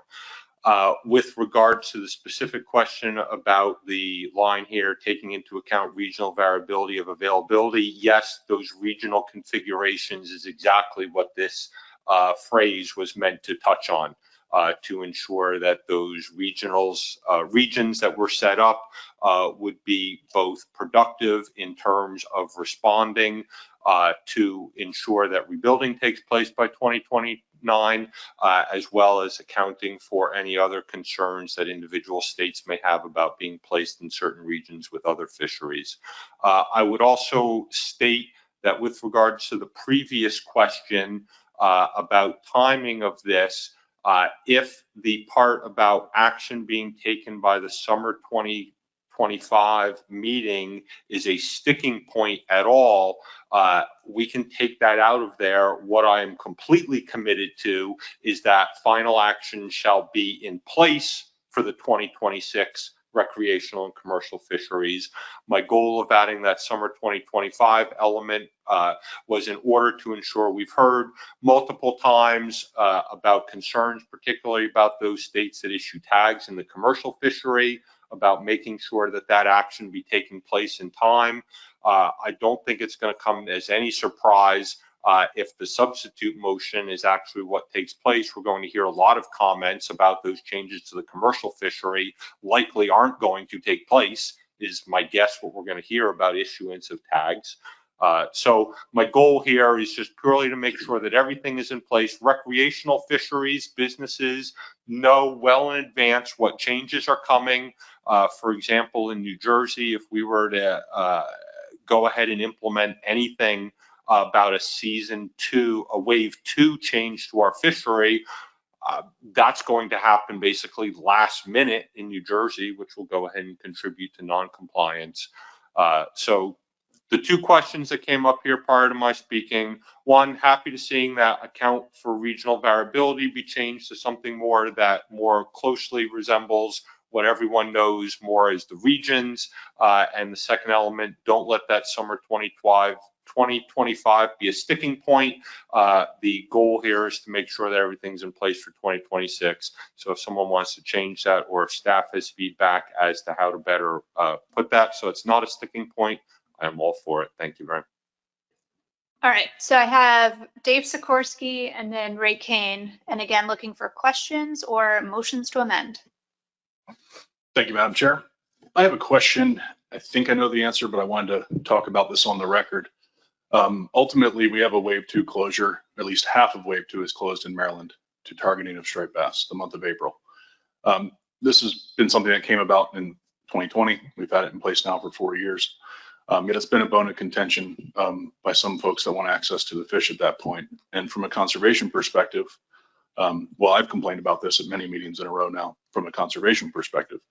And so ultimately, if this were to pass, my question is, can we take into account current closures that we have, whether they're harvest or non-targeting, whatever they may be in Maryland, and sort of reset the deck? If so, I think that is a very strong way that we can better design our fishery to maintain access and be conservation minded to make sure some of these fish make it to the rest of you all. But I am concerned that our current regs will not do that. And that weighs on how I view both of these potential motions. So the question is, through what's written, if it passed, can we make changes to something, for example, like our wave 2 closure in April? Thank you. Thanks, Dave. So I guess a couple things. So if there was an addendum passed, the board could specify how seasons would work in that addendum. So in the TC report right now, the analysis indicates that any seasonal closure would be on top of closures that are already happening in the states. So if through the addendum, the board wanted to give a little bit more flexibility, you know, see new closures, you know, have to be on top of additional closures, or, you know, maybe a state, if you're indicating there's no targeting closure in wave 2, if the state wanted to move that no targeting closure somewhere else, I think that's up to the board to determine how to address closures. Right now, the report says any closure would be on top of what's additionally, or any closure would be on top of what's currently occurring. So the board could modify that in the addendum. I think it would just have to be very clear what the requirement is. Like right now, the analysis is any new closure is additional to what's already happening. So I think there would have to be some discussion about if you're changing existing closures, how that would play into the analysis. But I mean, that's all within the scope of an addendum. And just to clarify, you had mentioned wave 2 in Maryland has a no targeting closure. That's currently for the Chesapeake Bay. So for the ocean, for Maryland, currently it's an open season, I believe. So just wanted to clarify that. All right, next we have Ray Kane. Ray? Yes, thank you, Madam Chair. My concern is probably going to go back to the TC on the timeline of this motion, wave 6. I mean, we'll have had our winter meeting in early February. You don't get results from wave 6 until the middle of February. So that gives us the May meeting and then final action at the following meeting.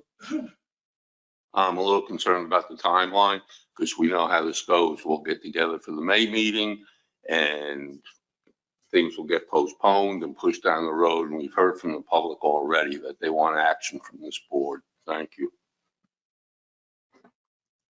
Thanks, Ray. I guess just kind of a question, but I can say that, yes, the wave 6 data for 2024 won't become available till the middle of February. So I think if this addendum were considering a specific % reduction, that will require the TC to do some projections with the new 2024 data to come up with, you know, the options for what would the reduction be. So the TC wouldn't be able to meet until, I don't know, early March. And then the PDT, perhaps in the background, could be working on, you know, what are different regional breakdowns. But right, we wouldn't have a TC report with updated projections with 2024 data probably until late March. So it will be a tight timeline, I think. All right, Mike Luisi, you're good. All right, so I've heard lots of questions, which is great. I've not heard any perfections or amendments, which is totally fine. Mike, you have a motion to amend? Thank you, Madam Chair. I'll be the first one to actually follow through with what it was you were asking for. So I think what's already been brought up about the timing of all of this. I know that there are concerns about when final action will be taken in order to allow for some of the states that start their fishing seasons earlier to have everything in place and ready to go starting in 2026. We're one of those states. I know Virginia is as well. So I'd move to amend to strike the word summer and modify that to annual 2025 meeting to give us a little more time. Not that it couldn't be done before that, but that would be the end date for which we would make a final decision for 2026. Okay. So I think your motion to amend is to replace the word summer with annual. Or we could say taken, or final action shall be taken by the annual 2025 meeting. Let's give staff a second to work that up. All right, so Mike, could I get you to read this motion into the record, please? Mike Louisi, could I get you to read the motion to amend into the record? Of course, thank you. Move to amend to replace at the summer with by the annual. Okay, so we have a motion by Mike Louisi. Is there a second? Pat Gear. Mike, do you want to give any other rationale or you're good? I just think the timing is important. It's been an ongoing saga between the states as to when final decisions need to be made. I also understand that in support of this and in the work that we're planning, there may be a hiccup along the way. The summer 2025 will be here before we know it. I just thought by adding a little extra time, putting an end date to this discussion and the selection of a management options for 2026 would be better served in October next year rather than the summer. Just gives us some more time. That's all. Thanks. Pat Gear is seconder. Do you have a rationale? I agree with Mike with the term saga with this, because we've gone through this for a couple of years now where, our commercial fisheries in the Chesapeake Bay are starting in January. So if we don't get something in place by October, we're running into trouble. So I'm fine with October. I think that's great. I mean, it will still allow us to meet our goals with our commercial fishery in the start of 2026. Okay. So just to focus the board now, we are in our underlying motion. We have a motion to amend on the timing or potential timing of action under that motion to amend. Sheree Patterson, you had your hand up. Do you have a question? It sounded like. Yes, I have a question to the makers, then the seconder.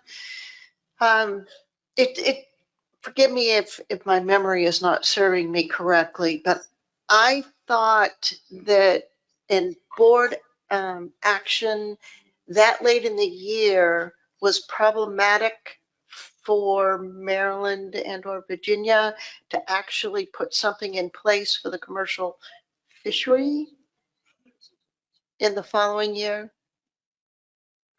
Go ahead, Mike and Pat. You can both answer if that's helpful. Yeah, Sheree, it's certainly, we need time before the end of the year to prepare for the following year. But I think that in talking with Virginia, I think October is a time for when, had we been back in October and made final decisions this past October, we would have had those implemented by January 1st. It's moving into December that got things complicated for us. I think October should be a focal point in moving forward on striped bass management changes, because the states that need to have that little bit of time between the decision and the start of the season, I think it gives us enough time by adding that additional, even though we're adding time to the process in this case, we still have what we need to get things in place and by the start of 2026. Okay, thank you. Okay. So looking for comments on the motion to amend, Eric Reed and then Emerson Hasbrook. Yeah, thank you, Madam Chair. I just have a process question. So here we are with a ton of public comment sitting in front of us. And then I don't know how you did all that work, but anyway, thank you for that.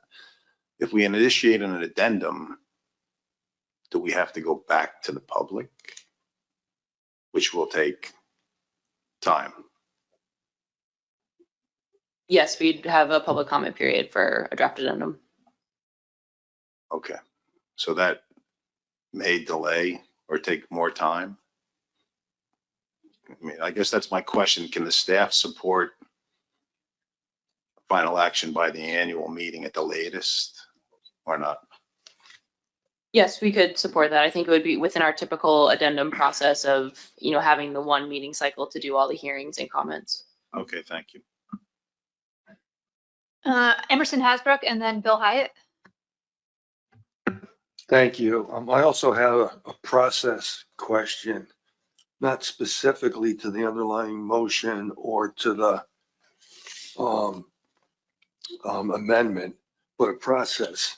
So whether we implement something today or not, and whatever that level may be, or if we defer it for another year and come to some level of reduction, What's the timing in terms of when are we going to know how successful we are here before we get to 2029?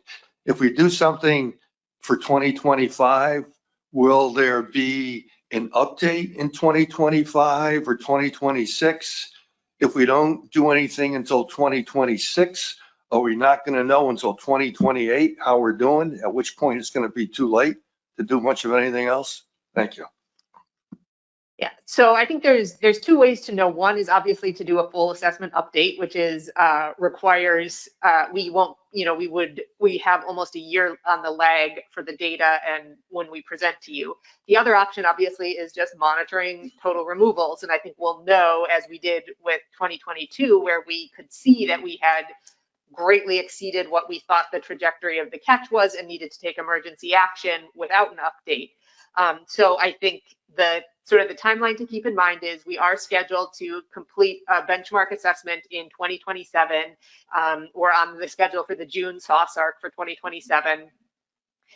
If the board would like to schedule a full assessment update sometime prior to that, obviously that's additional work that would place a burden on the TC as we are working through the benchmark.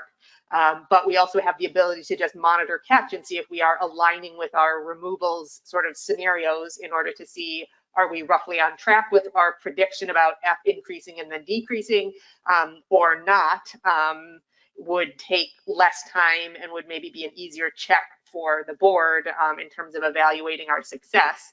But I think the decision about when to have the next assessment update is maybe something that could be discussed at our January winter meeting in order to decide if we're going to put that on the schedule for 2026 or just wait for the benchmark in 2027. Okay. Next I have Bill Hyatt, and then Gilmar, I did see your hand on the webinar, so you'll be after Bill. Okay, so this is a follow-up to the question on timing that Eric just asked. He asked about whether or not public comment would be included should this motion be approved.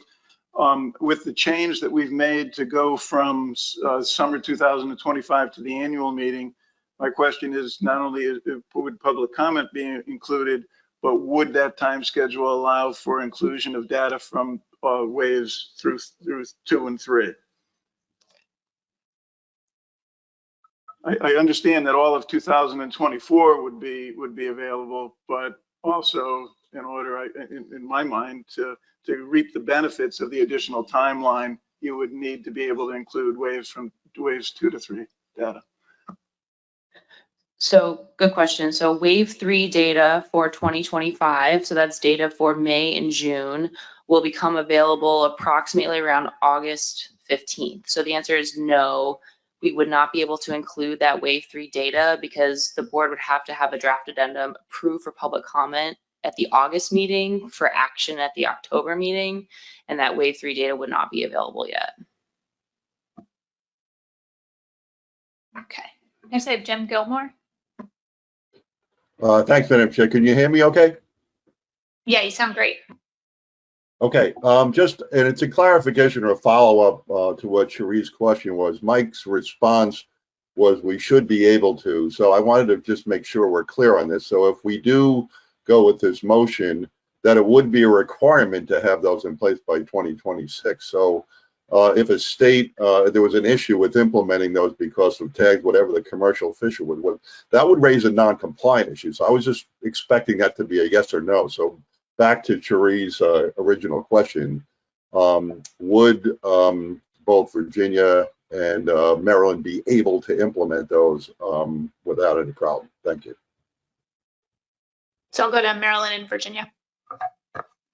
Thank you, Madam Chair. And Jim, yes, the answer is yes. Unless the annual meeting is somehow postponed until late November, we'd be fine. As long as the decision's made in October, if there are any commercial restrictions that we need to incorporate into our management plan for the following year, October is our end-all deadline on that. So we'll be fine as long as it's made in October.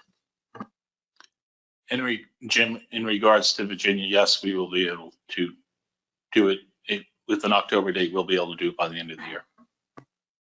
All right, thanks, guys. Thanks, Jim. All right, next I have Max Appelman. Thank you. So again, I'm on timeline process. If in the motion to amend to switch out summer and annual, would that mean that a PDT would not strive to bring a draft document for approval in May anymore, and would use that as an opportunity for feedback, or could that still be on the table to buy us some wiggle room if that were to not work out?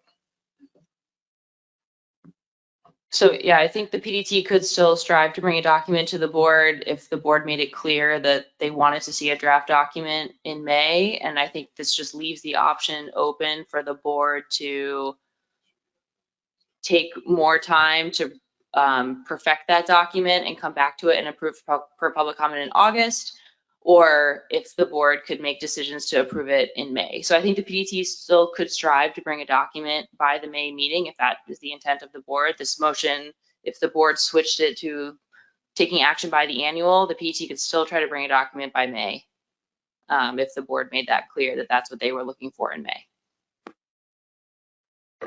Yeah, without providing, my position on any of this. I think that if in the motion it read by the annual, I would still hope that there would be a push to get a document in May if that's possible. Okay, so I have Nicola Meserve and then Danny Ryan on the webinar, again, focused on the motion to amend, and then if there are no other hands, I think we'd start voting, so. Thank you, Madam Chair. I just wanted to ask what the dates of the annual meeting are. They're not currently on the ASMFC webpage. And I ask because this really has been a sticking point for a number of states and a number of actions as to what the date is. So I really want to make sure that it's clear that October, if that's when the board meeting is not going to be an issue. I also think that some of the interest in this addendum, though, is that it provides for more time to do public education and awareness. And so bumping things back further into 2025 also erodes the benefit of some of that.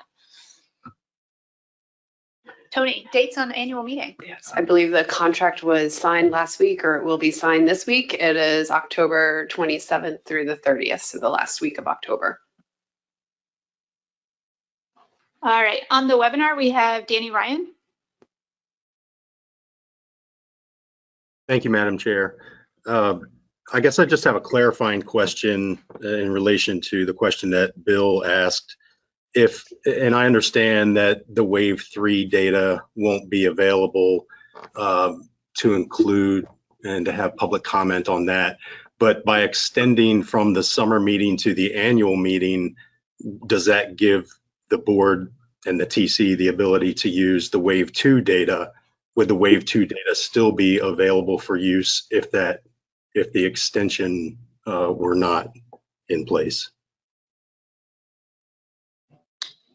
So to answer that question, the 2025 Wave 2 data, which would be for March and April, would be available mid-June. So sort of to Max's earlier question as well, any document the PDT brings forward at the spring meeting in May will not have any Wave 2 data available. A document that's brought forward for board approval for public comment in summer could have Wave 2 data available. Thank you, Emily. Okay, so I don't have any more hands on my list, so just to focus the board, we're on the motion to amend. So I think we'll do a 30-second caucus just because there are some states that have commissioners online, and then we'll vote. I know there's a lot of members of the public online, and we have some in the room that are hoping to comment. So just to set expectations, I will absolutely go to the public when we are considering the underlying motion versus the motion to substitute. If we have motions on rec versus commercial apportionments or tools, I will go to the public. I'm not going to on this motion to amend on summer versus annual meeting, but do want folks to know I know you're online, and we'll definitely accommodate those comments when we get to some other motions. So a 30-second caucus. All right, is everyone ready to vote? Obviously, we'll ask states with members in the room. You'll be the one raising your hand. I think, Danny, for DC, you're on webinar, so we'll look for your hand online. I think that's and U.S. Fish and Wildlife Service also, I think you're only online. All right, so this is on our motion to amend to replace summer with the annual meeting. So all those in favor of the motion to amend? Can you read them? Yeah. Massachusetts, Rhode Island, Connecticut, New York, New Jersey, Pennsylvania, North Carolina, Virginia, Potomac River Fisheries Commission, Maryland, Delaware, and District of Columbia. All those opposed? Maine, New Hampshire. Any abstentions? NOAA Fisheries and Fish and Wildlife Service. Any no votes? Okay, so the motion to amend passes 12-2 with 2 abstentions. All right, so we now have an amended underlying motion. My goal is to finish perfecting this motion before we go to lunch. Is there any other perfections to this underlying motion on the on the addendum? Okay, so Emerson Hasbrook, you have a motion to amend? Thank you. I have a question. A question, I guess, for the maker and the seconder. So the first sentence says to support striped bass rebuilding by 2029 in consideration of 2024 recreational and commercial mortality while balancing socioeconomic impacts. What is it that we're going to be balancing those socioeconomic impacts against? Are we balancing those against rebuilding, or are we balancing the socioeconomic impacts to the private angler as opposed to the for-hire industry, as opposed to the commercial sector? It's not clear to me what we're balancing here. So the motion is technically a property of the board now. Adam, if you'd like to respond, you can. Otherwise, you don't have to. I just want to give you a hug for saying that. I would defer to the board specifically for that. You know, we heard an awful lot from the public. The conversation around this table has been about socioeconomic concerns for a long time. We understand that there are impacts from no harvest versus no target. We understand that there are impacts about recreational versus commercial.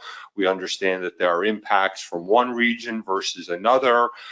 I think every one of the options that we are potentially contemplating today, or we would contemplate in this addendum, has those socioeconomic impacts.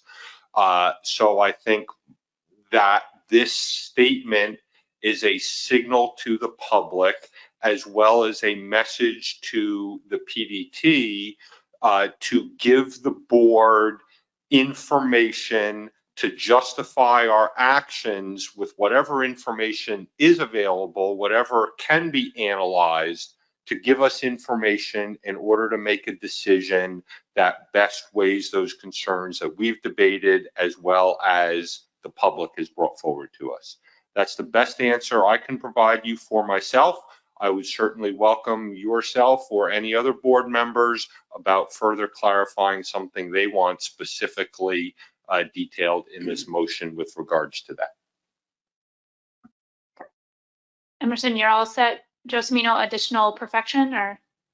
Oh yeah, I mean, just to that end, you know, the maker of the alternate motion, so to speak, talked about these at least one very wide region having all the same closures. You know, I think this gives us the option to explore, should Delaware through North Carolina have a different seasonal closure than Connecticut through New York or Rhode Island through, or sorry, Connecticut through New Jersey or Rhode Island through New Jersey, since no motions have passed yet and the regions aren't specifically laid out. But those are economic impacts that will, could be decided through an addendum process on what are the appropriate seasons. Okay, thanks, Joe. So I'm not seeing any other hands on motions to perfect or i.e. amend this underlying motion. So what I'm going to ask is that staff put up the motion to substitute on the board. During lunch, I would ask folks to think about if you have a motion to amend the substitute motion. We'll start with that after lunch. I think we get half hour for lunch, so 12:40, we're going to be back online. Lunch is provided outside. This is also your opportunity for a bio break. And at 12:40, we will be back here and I will be asking for motions to amend the substitute. Thank you. All right, we are calling the board back into session here after a lunch break. So as to remind folks where we are at, we have a motion, underlying motion, which is a motion for an addendum. We've perfected that motion. We're now working on our motion to substitute and perfecting that. Once both motions are perfected, we will have a board discussion comparing the two motions. So right now we're just focused on the motion to substitute. And if there are any amendments to this motion to substitute, Jeff Caitlin. Yeah, thank you, Madam Chair. I do have a motion to amend. That motion would change the first sentence to read commercial quotas by 1%. In other words, a 9% recreational cut and a 1% commercial cut, which is, I'll speak to the motion if I get a second. Thank you. So we're just going to give staff a second to get that up, and then we'll have you read it into the record. Okay. So Jeff, you want to see it's all the way at the bottom there? Can you? Yeah, I think hopefully you can see it. Yeah, I move to amend the commercial reduction by replacing 9% with 1%. Looks like Emerson Hasbrook is seconding your motion. Some rationale, Jeff? Yeah, we talked a minute ago about socioeconomic impacts, and I think this amendment would create equity, fairness, and establishes relative accountability for the sectors based on actual removals. Thanks, Jeff. Emerson, do you have any rationale as a seconder? Yeah, Jeff said it pretty well. I really don't have much to add other than this more closely represents the contribution by the commercial fishery to total removals. Okay, so we're now going to take comments on the motion to amend. John Clark. Thank you, Madam Chair. I'm in favor of the motion to amend, but will you still take questions on just the motion itself? Because I just wanted to ask the maker of the motion. As usual, it's a very thorough, very well crafted motion by Nicola, but I just had a question as to why 9%. We heard from the TC that anything less than 10% really would be hard to measure. Obviously, on the commercial side, it would be much easier to measure, but on the recreational side in particular, I'm sure it's very much a difficulty there. So just curious about that. Thank you for the question, John. The 9% was based on the average percent reduction of the 5 projections in table 1 of the TC memo. So not the lowest, not the highest, trying to compromise and meet somewhere in the middle to still provide for maintaining SSB at a high enough level to support recruitment when the environmental conditions are right and ward off an increase in fishing mortality that would take us off the rebuilding trajectory. But that was the basis and averaging approach. Okay, so we are going to focus on the motion to amend. Dave Sikorsky, you have a comment? Yes, thank you, Madam Chair. I just want to speak against the motion. I think this board has had trouble with proportions and percentages in this striped bass fishery in recent years, and I think some of that, the cause of that, came from my state and the jurisdictions in the Bay coming up with this idea. I think all it does is further weight the ratio of rec to commercial, and so we're already roughly 90-10. But then to multiply it again just completely ignores that proportions and percentages already take care of it. 10% of the fish removed are believed to come out of the commercial fishery. So why 1%? What does that actually do? Equal percent reductions are easy for people to understand. They are equitable just by their nature. We're talking about how many removals we had last year and previous years versus how many we need to make moving forward. And so undercutting that goal and placing it on less reliable data on the recreational side of things is a mistake. We've done it already. Let's stop doing that. And so I speak against this motion. Thank you. Thank you. I am not seeing any other hands, so I am going to go to the public and then we'll come back to the board. So I'll take 2 comments from the public. I'll look for one in the room and one on the webinar. So in the room, Mike Wayne.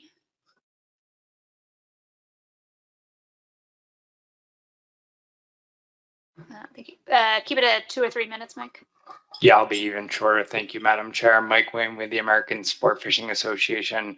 I'm just going to echo what Mr. Sikorsky said, and this is about being equitable. We've got to, anybody that contributes to fishing mortality must participate in conservation.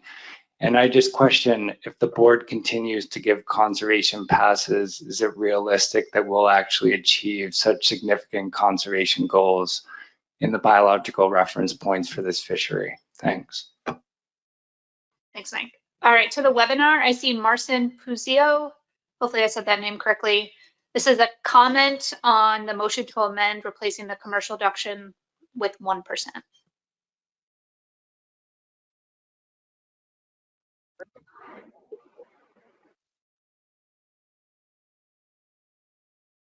Marcin, you are unmuted, it looks like.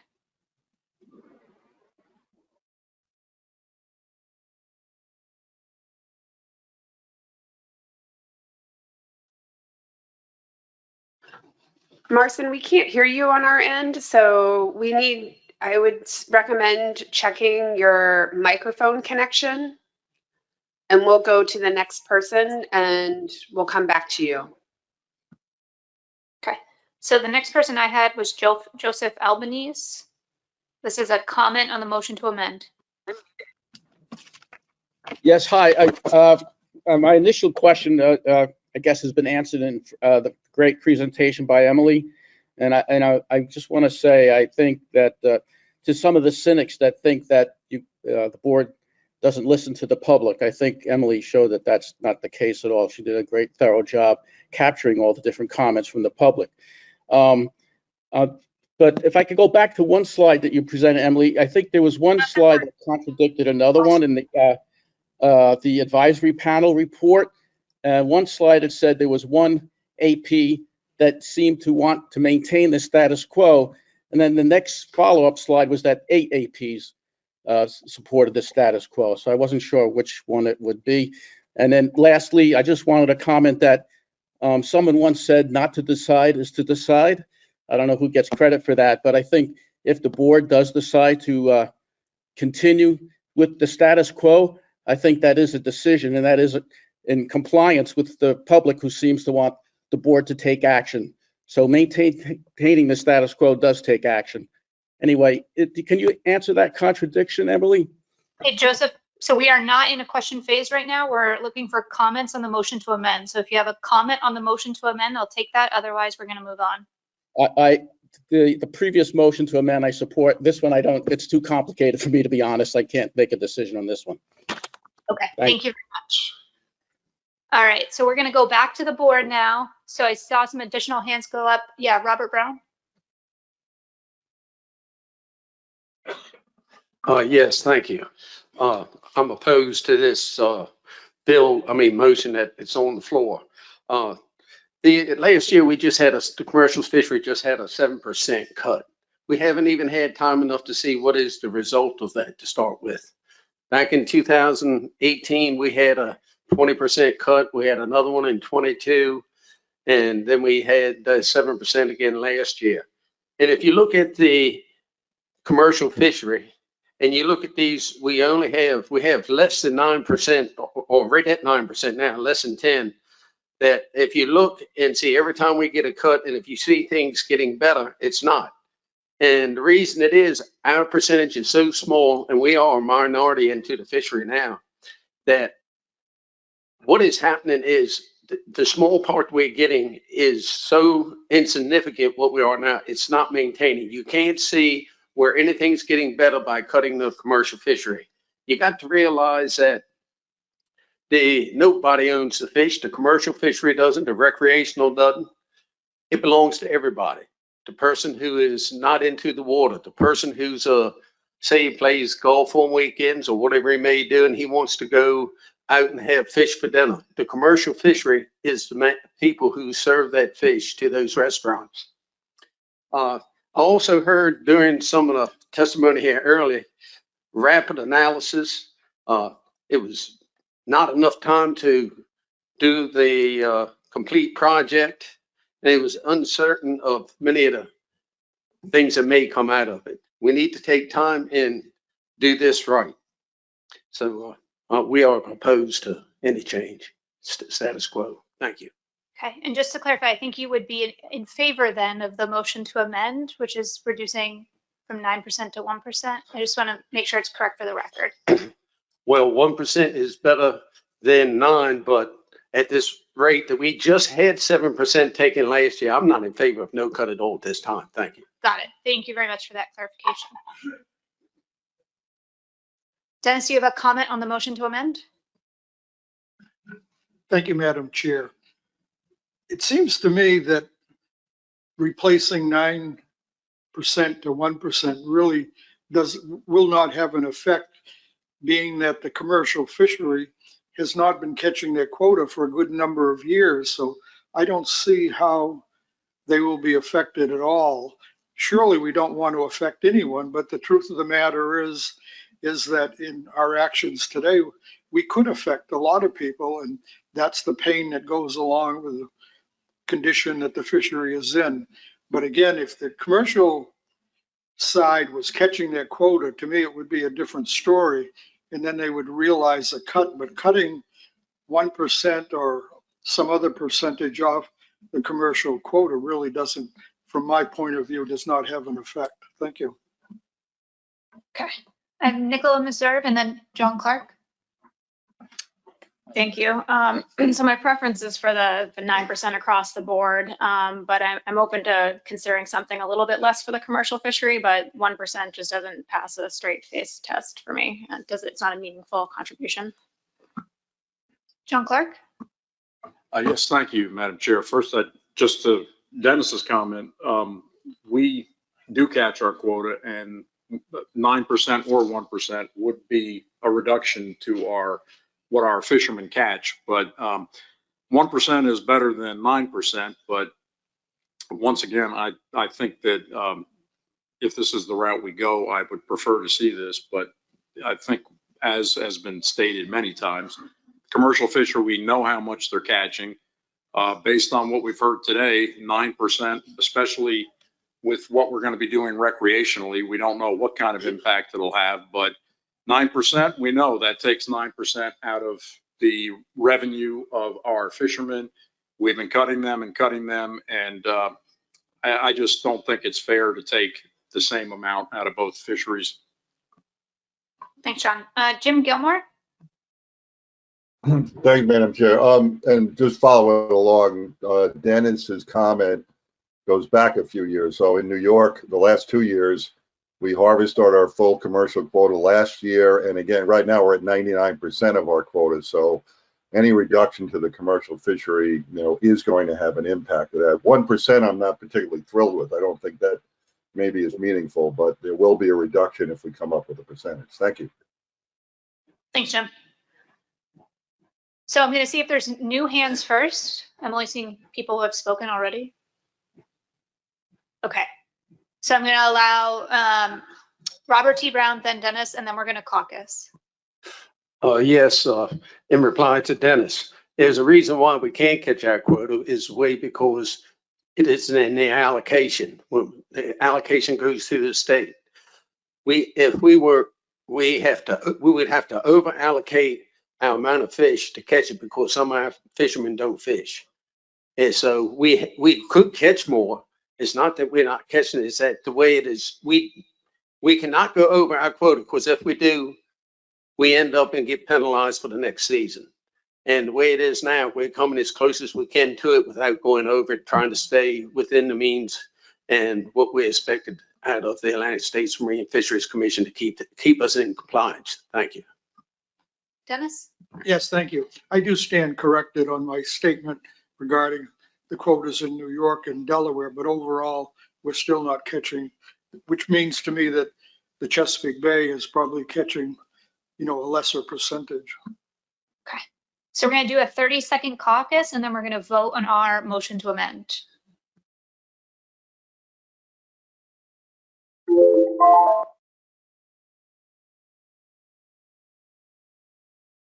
Okay, we are going to vote. So again, this is voting on the motion to amend regarding the commercial percent reduction. All those in favor of the motion to amend, please raise your hand. Rhode Island, New Jersey, Virginia, PRFC, Maryland, Delaware, District of Columbia. All those opposed to the motion to amend? Massachusetts, Connecticut, New York, Pennsylvania, North Carolina, Maine, New Hampshire. Any abstentions? NOAA Fisheries and Fish and Wildlife Service. Any no votes? So the motion to amend fails 7-7 with 2 abstentions.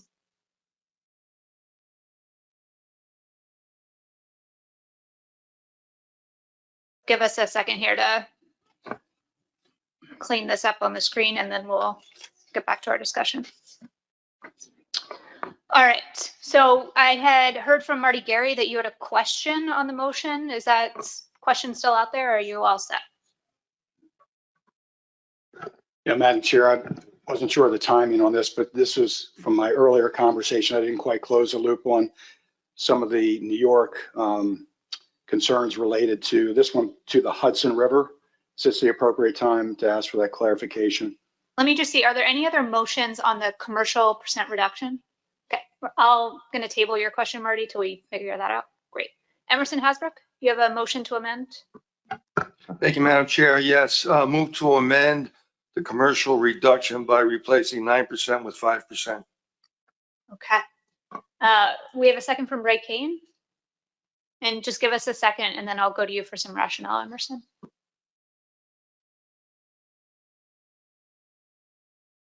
Okay. So Emerson, I think you had already read that into the record. So move to amend the commercial reduction by replacing 9% with 5%. Do you have some rationale? Yes, it's actually the same rationale for the previous motion, that this more closely reflects the removals or the proportion removals by the commercial fishery. Thank you. Great. And Ray Kane, as a seconder, do you have any rationale? Yeah, once again, the commercial fish landed are accounted for. We have hard numbers. Thank you. Great. Any new comments on commercial percent reductions from the board? Okay, I am going to go to the public again because we have a lot of hands up. Is there anyone in the room that would like to comment on this motion to amend? No. Okay, so I see someone thinking about it. I'm going to go to the webinar first. And the next hand I see is Brian Kelly. So this is a comment on the motion to amend.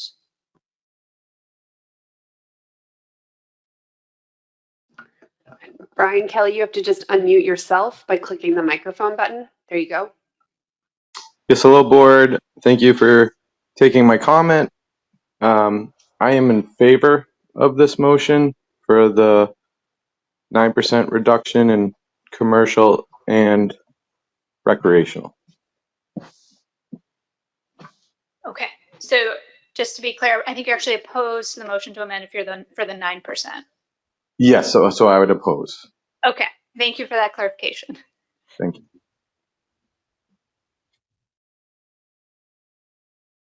If you have a question, I'm going to ask you to hold it. I'm just going to look for comments right now. Yeah, turn your question into a comment. That's one strategy. I'm Victor Hartley from New Jersey. If this motion ends up going to vote down the road, you're going to want to look at New Jersey as its own region because we're very unique.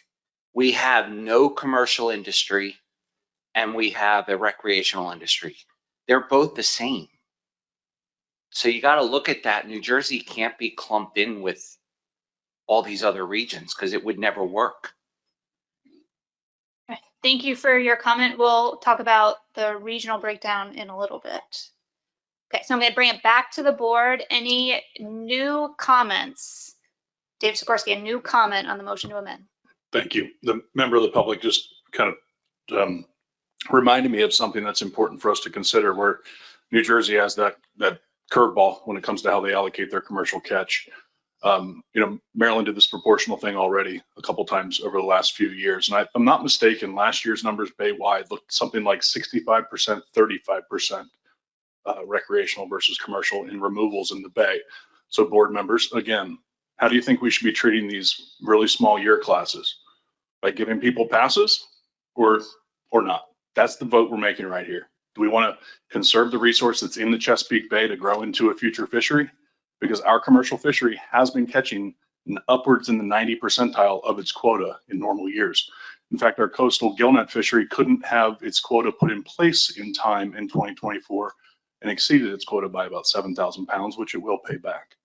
Bottom line is, the only clear-cut way to do this is equal percentage reduction of fishing mortality, period. Stop the sector to sector to the subgroup nonsense. We need to save fish. Thank you. Okay. Last comment from Adam Nowalski, and then does anyone feel like they need a caucus? No. Okay, so we'll go right to the vote after Adam's comment. Given this follow-up motion after the last motion that failed, Madam Chair, would you be able to provide any guidance as to what it's your intention on this aspect moving forward? If this motion fails, are you going to allow a motion for, say, a 7% reduction? If this motion passes, are you going to entertain a motion for, say, a 3% reduction instead? Or can you provide some guidance as to whether this is going to put this particular element of the substitute motion to rest?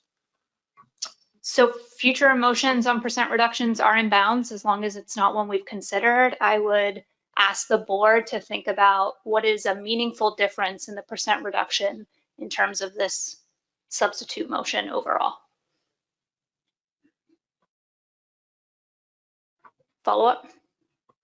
So that's actually a great segue then to what I would comment on regarding this motion.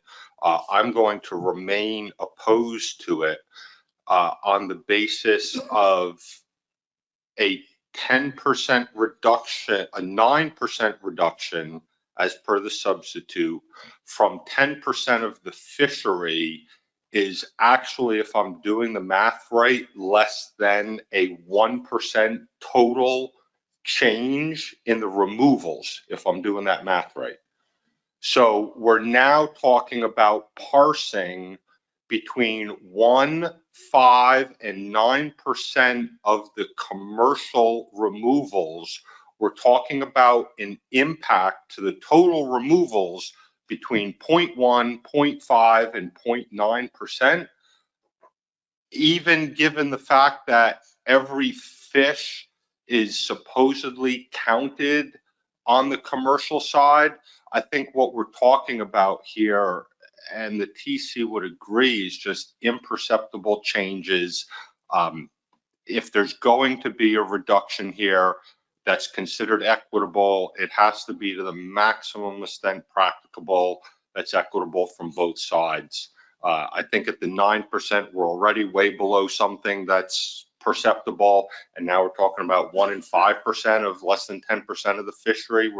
This is beyond parsing hairs at this point, Madam Chair. I appreciate it. Thank you. I'll be opposed to this amendment. Okay, so I didn't see any other hands from board members, so we're going to move to our vote. Again, we're voting on the motion to amend, so the 9% versus the 5%. All those in favor of the motion to amend, please raise your hand. Massachusetts, Rhode Island, New York, New Jersey, Virginia, Potomac River Fisheries Commission, Maryland, Delaware, New Hampshire, District of Columbia.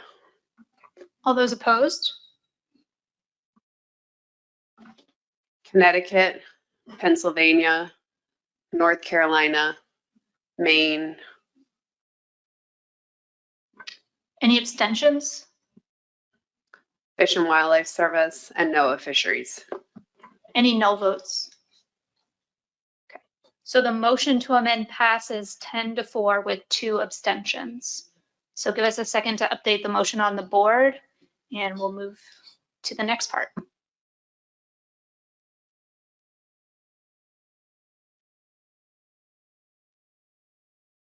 So Marty, I'm going to go to you now for your question on the Hudson.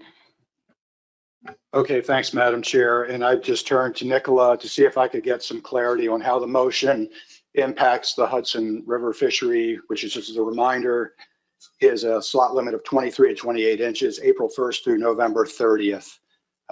Just, how you see the motion impacting that, what would be required, what would the options be under, if this motion were to pass, Nicola? Thank you. So similar to Addendum 2, where for these specific regional fisheries, the states had to submit plans to achieve a % reduction through a certain type of measures. The intent here would be to be doing the same thing, specifically with a seasonal closure. The motion doesn't specify any particular wave though, so that's flexible, but we'd be looking for implementation plans by the winter meeting that would be for a 9% reduction in the Hudson River season length. And I understand that there is, less data to support these types of proposals, but as in the past, the states would do the best that they can to justify the measures that they propose. And just a quick follow, Madam Chair. So, and that would, the process for that would flow through the technical committee, per usual. Yes, so we would probably schedule a technical committee meeting in January. We'll work with New York, Pennsylvania, and Delaware to determine by what date would be reasonable to get an implementation plan to send to the TC. Thank you. All right, John Clark, you have a question or a motion to amend? Yeah, thank you, Megan. But based on what Marty just brought up, I just wanted to make sure I understand it. So for Delaware summer fishery, we couldn't change the size limit. It's only the season. We'd have to take like 9% of the days off. Is that what it would have to be? Because it has to be a seasonal closure. Based on how I'm reading the motion, I would agree with you that it's seasonal closures to achieve a 9%. So if you want to move to amend, that would be the tool. Well, I don't know at this point, what it would, if we could amend it to maybe just add that flexibility to add for these area specific fisheries, could I amend it to say seasonal or length reductions to achieve 9% reduction? Sure, so you're going to make that motion to amend? Yeah, that would, I'm just in case. I don't know what will actually work better for us, but I'd like to have that flexibility. Chip, just give us 1 second to get that up. I'm seconding the motion, yes.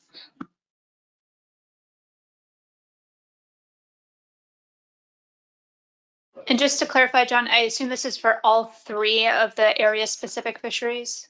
Yes, I just wanted that flexibility because they're all kind of weird and unique. So.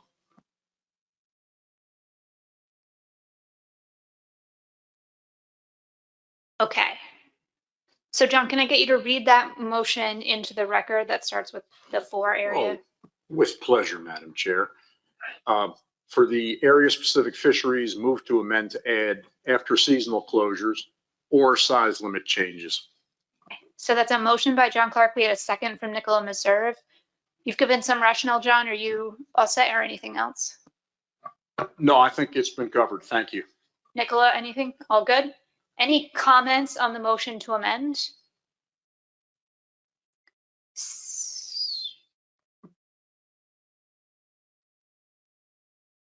Seeing none, Does anyone need a caucus? Okay, we're gonna try something wild. Is there any opposition to the motion to amend? There is, so we're gonna do a roll call vote. So we're voting on the motion to amend. This is adding size limit changes for area specific fisheries. So all those in favor, please raise your hand. Massachusetts, Rhode Island, Connecticut, New York, Pennsylvania, North Carolina, Virginia, Potomac River Fisheries Commission, Maryland, Delaware, Maine, New Hampshire, District of Columbia. All those opposed? New Jersey, Any abstentions? Fish and Wildlife Service, and NOAA Fisheries. Any no votes? Okay. The motion to amend passes 11 to 13, excuse me, 13 to 1 with 2 abstentions. So again, give us a second to update the substitute motion and we'll continue on. All right. So we are still working to perfect our motion to substitute. I had a hand from Dave Sikorsky. Do you have a motion to amend? Go for it. Thank you, Madam Chair. This is for the Maryland portion of the motion. And I'm going to speak to my intent and then we can figure out how we do it right. My intent is that it would be that Maryland has the option of no targeting or targeting, to include no targeting or not include no targeting. And then continue to do that in wave 4 to reach the goal here. But if we add harvest closure, let me start over. I wanted to say that MD can use no targeting or harvest or a combination of the two to achieve however many days we need to get a 9% reduction. Can I suggest then maybe after no targeting, you write and or no harvest, and then I think it would be striking of 22 days. Does that Yes. match what you're going for? Okay, give us a second to get that up. While we're working to get that up, can I just get a sense from the board, are there any other motions to amend that folks are hoping to make? Okay, Adam, could I ask you to start writing that on a piece of paper and then we could give it to staff? Thank you. Question for me, yes. Thanks, Madam Chair. Is there an opportunity to ask a clarifying question as well? On the motion to amend that we're talking about now or just in general? Sorry, it'll be after the motion to amend. Yes, I will go to you after we dispense of this motion to amend. Thank you. Okay. Dave, can I get you to read into the record your motion to amend? Yes, ma'am. Under MD Chesapeake Bay, move to amend to add and no harvest. And, oh gosh, I can't even read. Let me start over. Under MD Chesapeake Bay, move to amend to add, quote, and or no harvest, end quote, and strike of 22 days. The intent here is to land at 9% less fish killed by using a combination of no targeting or no harvest. Thank you. So is there a second to the motion? Dennis Abbott. Dave, do you have any other rationale or you're good?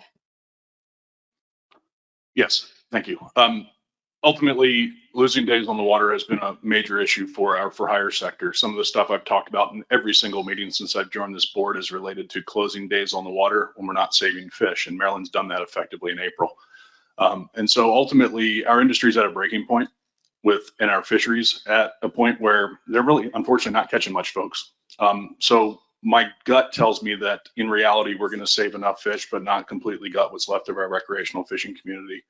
If we can find some balance between no harvest days and no targeting days, I think it's really important, and something I've heard from the public and specifically business owners is that the no targeting thing, while it seems like it makes sense, especially on our paper exercise here, ultimately it sends out a certain tone to the public too, and the number of trips that could be great trips that people enjoy, that fuel economy, aren't happening when people hear the words no targeting. And so as our board has struggled with it, I would not want to prescribe it the way the original motion does and force Maryland to add more no targeting. And I think it's only fair that we have an opportunity to balance the no harvest and no targeting before we come back, or before we ultimately decide what to do. Thank you. All right, Dennis, as seconder, anything else to add? You're good. Excellent. Okay, so we have a motion to amend to and or add, we'll say, the no harvest option for Maryland Chesapeake Bay management tools. Is there any discussion on this motion? Okay. I'll go to the public for one hand. I did say I'd go out to the public when we talk about different management tools. So I'll see on the webinar. The next hand I have is Mark Ellis. This is commenting on the motion to amend. So either no harvest or no targeting closures in Maryland in the Bay. Hi, thanks, Madam Chairman. Comment is on the motion specifically. I think a no targeting closure is going to absolutely disrupt the recreational industry that supports this fishery in terms of the hotels, restaurants, other bookings, tackle, what have you. And I really don't understand on this motion or the other motions why we keep going back and forth, because we're taking out the very fish that are going to rebuild this stock by not continuing to share the recreational and commercial reductions. Thank you. Thanks, Mark. Okay, I'll bring it back to the board. Last chance for comments on this motion to amend. Seeing none, again, we'll try something wild. Is there any objection to the motion to amend? Seeing none, we will approve the motion to amend by consent. So next I had a question from Jason McAmey. You have a question on the motion to substitute? I think I'm good, Madam Chair. Thank you. Love it. Excellent. Adam, I'll go to you. Are you ready to make your motion to amend? Well, that depends how quickly staff has processed what I have previously sent to them. We just got it. Give us a second. So while they're working on that, let me just go ahead and start speaking to it if you would like me to, or if you prefer me to wait, I will, Madam Chair. Okay, so I think, Adam, what I am going to have you just start talking about your motion and the general concept as I start to write it up, because I think it may take a minute to write that up. But if you want to describe what you're aiming for, that'd be great. Great, thank you. So the motion that I will be making momentarily will focus on the no harvest element of the two regions, as well as the Virginia portion in the Chesapeake Bay. Specifically, I would like to see that language be consistent with the motion that we just passed for Maryland. So I would like to see no harvest replaced in the two regions, as well as the Virginia portion of Chesapeake Bay, with consistent language that refers to no harvest or no targeting closures. There was a lot of debate during the AP and as well as the public comments about no harvest and no targeting. They both have pros, they both have cons. Obviously, the no targeting aspect is something that has generated a lot of discussion amongst people who have for a long time advocated for conservation at all costs, are now pulling back from that stance to some degree when they're faced with being directly affected by the need for conservation. Whereas the no harvest aspect only comes with the caveat of longer seasonal closures, more impactful as a result of that than what the no targeting closures implement. So if we're going to go ahead and offer one geographic locale an opportunity here to discuss no targeting or no harvest in terms of what their constituents best feel represents their needs, I think it would be appropriate to extend that to all of the geographic regions discussed in this document, in this motion. That was perfectly timed, Adam, because we are ready to go on your motion to amend, if you'd like to read it into the record.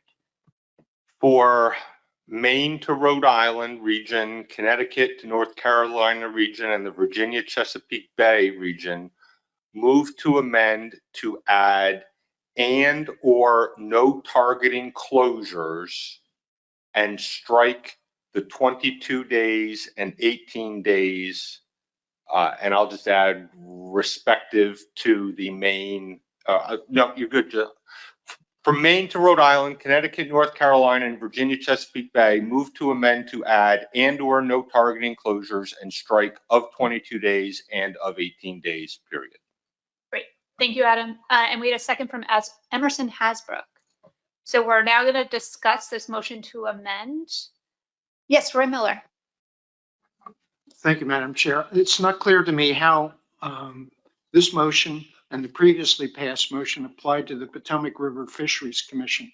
Can you enlighten me in that regard?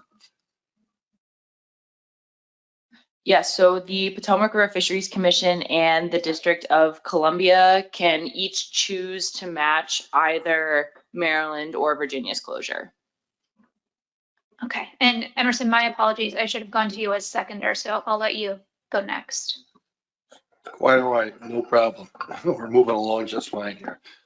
So, this motion addresses an issue that has been concerning me, and that issue is equity and inequity. You know, reading through the public comment, public comment summary, the AP report, speaking with fishermen, and as a commissioner representing all citizens in the state of New York, I see that there's an inequity here in not addressing catch and release. We know that catch and release doesn't remove as many fish. And when I say remove, I don't mean just harvest, I mean dead discards as well. But a lot of the comment is that everybody needs to sacrifice because everybody will benefit. But then there's always a caveat, except we can't have no targeting because by not having no targeting, it provides an opportunity for anglers to continue fishing. So to me, that's somewhat disingenuous.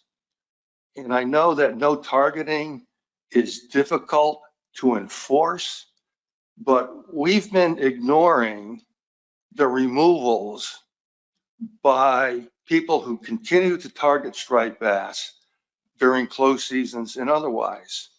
So catch and release, and I'm not against catch and release fishing. I think it's very good and it helps to reduce total number of discards. However, that fishery, so minimum sizes don't impact that fishery because they're not keeping fish. Maximum sizes don't impact that fishery. Slot sizes don't impact that fishery, and seasons don't. And that was particularly clear through the public comment that doesn't matter to them what the season is, just don't include no targeting because we want to keep fishing. And I've heard it from commissioners around the table here several times today that we all need to participate in rebuilding. And I agree with that. And that's why I seconded this motion. Thank you. Thanks, Emerson. We just have a clarification from staff for Adam. So in your motion, in the original motion, it says for Connecticut through North Carolina, closures of the same number of days in wave 2 and wave 6. Were you also intending to strike that so it doesn't have to be the same number of days, or were you intending to keep that? I would say strike that, but just leave the combination. The intention would be to leave the combination of wave 3 and wave 5 for Maine to Rhode Island and leave the combination of wave 2 and wave 6 for Connecticut to North Carolina. Thank you. I'm going to go to our next comment. Adam, we will have you reread that when it's back up on the screen, and I'll let you comment at that point when you reread. Chris Batsavage, you were next. Yeah, thank you, Madam Chair. Just so I understand, for this amendment, if it would be applied, so no targeting or no harvest would be applied region-wide, right? We're not trying to parse out which states and which region would have no targeting versus no harvest, if I understand this correctly, right? That's my understanding, that the region would have to decide which tool. It's not each state choosing which tool. All right, great, thanks. I guess where my concern comes with this this particular application of no targeting is the recreational release mortality work group spent a lot of time on this issue, and we explored several different examples of no targeting closures for striped bass as well as other species, and it seemed like the ones that were, I guess, most effective were more limited in time and space. And although we concluded that there could be some uses for no targeting closures in the striped bass fishery, we definitely kind of cautioned against doing them in a widespread level, especially right off the bat, where I think in some of these other no targeting closures that we explored were in place for a while, and it took time for them to become effective. I'm just worried that some regions will be taking less days closed and thinking it would have the conservation benefit that it may not actually have. Thanks. Thanks, Chris. All right, Adam, I think we are ready for you to reread that motion into the record. For Maine to Rhode Island, Connecticut to North Carolina, and Virginia Chesapeake Bay, move to amend to add and/or no targeting closures and strike of 22 days and of 18 days and of the same number of days. Do you have a comment you wanted to make? Yeah, a comment regarding the no targeting aspect here. I appreciate Chris bringing up that point about the work the work group did that I was also part of. I think with the purpose of these waves here are in large part because of the opportunity they present, particularly in the springtime. It's a spawning area, a time of congregation, and that fall is certainly a high time of fishing activity. So with regards to that work group's work, I think this is a very targeted time with a reason for doing so. I would also offer a personal experience from just this past Saturday, fishing around the 3 mile line. And while I understand that this board, the work group, has looked at a lot of enforcement and said, oh, there's not a whole lot of cases made on the enforcement of no targeting, and that's a true statement. But this is an area of structure just over 3 miles off Atlantic City, New Jersey, that had been a very popular area for the past 2 weeks. You took a Saturday in December, shortly after a high period of fishing, where Coast Guard Station Atlantic City just happened to be out doing some drills that day. Guess what?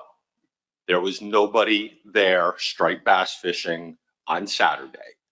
Okay. So while I understand that we've talked a lot about the no targeting provision, that we don't have the cases to fall back on, the no targeting provision is a very effective conservation tool in the toolbox that limits the mortality on these fish through release fishing.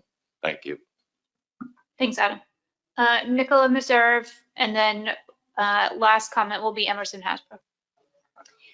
Thank you, Madam Chair. I'm going to speak in opposition to this amendment. The no targeting closures for the bay are responding to unique environmental conditions there that increase release mortality. I'm more comfortable in their application for that reason right now.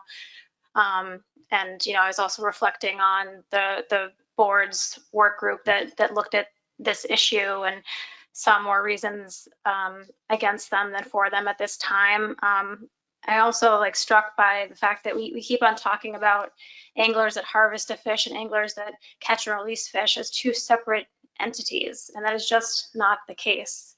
We will impact many people, in a more equitable way that I think some are thinking about it as by making that distinction by having a no harvest closure. Thank you.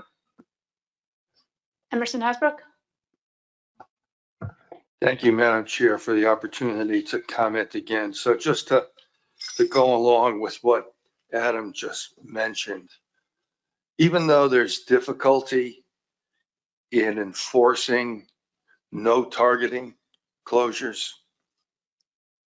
Those anglers who are conservation minded, who really want to help to rebuild this resource, will abide by that. Will everybody abide by it? No, I'm not under any illusion that because we have a no targeting closure that everybody's going to abide by it. Heck, we don't have 100% of the people abiding by minimum sizes and bag limits and so forth. But I think that those conservation minded anglers will abide by it. And I wouldn't be surprised if we get 75 or 80% of anglers who might otherwise fish for striped bass in a closed season, who would now consider no targeting. Thank you. Okay. We're going to take one comment from the public. The next hand I see is Thomas Matalonis. Apologize if I mispronounced your last name. Then we're going to caucus and vote. Thomas, it looks like you're unmuted, and I just ask you to speak to the motion to amend. Thomas, we cannot hear you. I would recommend checking your microphone, and we'll keep you in the queue for public, and Megan can go to a different member of the public. So next on the webinar, I have Paul Hartel. Again, this is a comment on the motion to amend. Paul, you should be able to unmute yourself now. Okay, thank you. Yes, I support the motion. I believe that all sectors should have to cut back equally, including the catch and release guys. However, I would like to see it closed to no targeting during a time period when other fish are available to catch, because to close it, say, during November and December in New Jersey, it would be devastating to our tackle stores because there's nothing else to fish for, particularly from the shore. Thank you. Thanks, Paul. All right, we're going to do a 30-second caucus, and then we're going to vote. All right, we are ready to vote. We are voting on the motion to amend. All those in favor of the motion to amend, please raise your hand.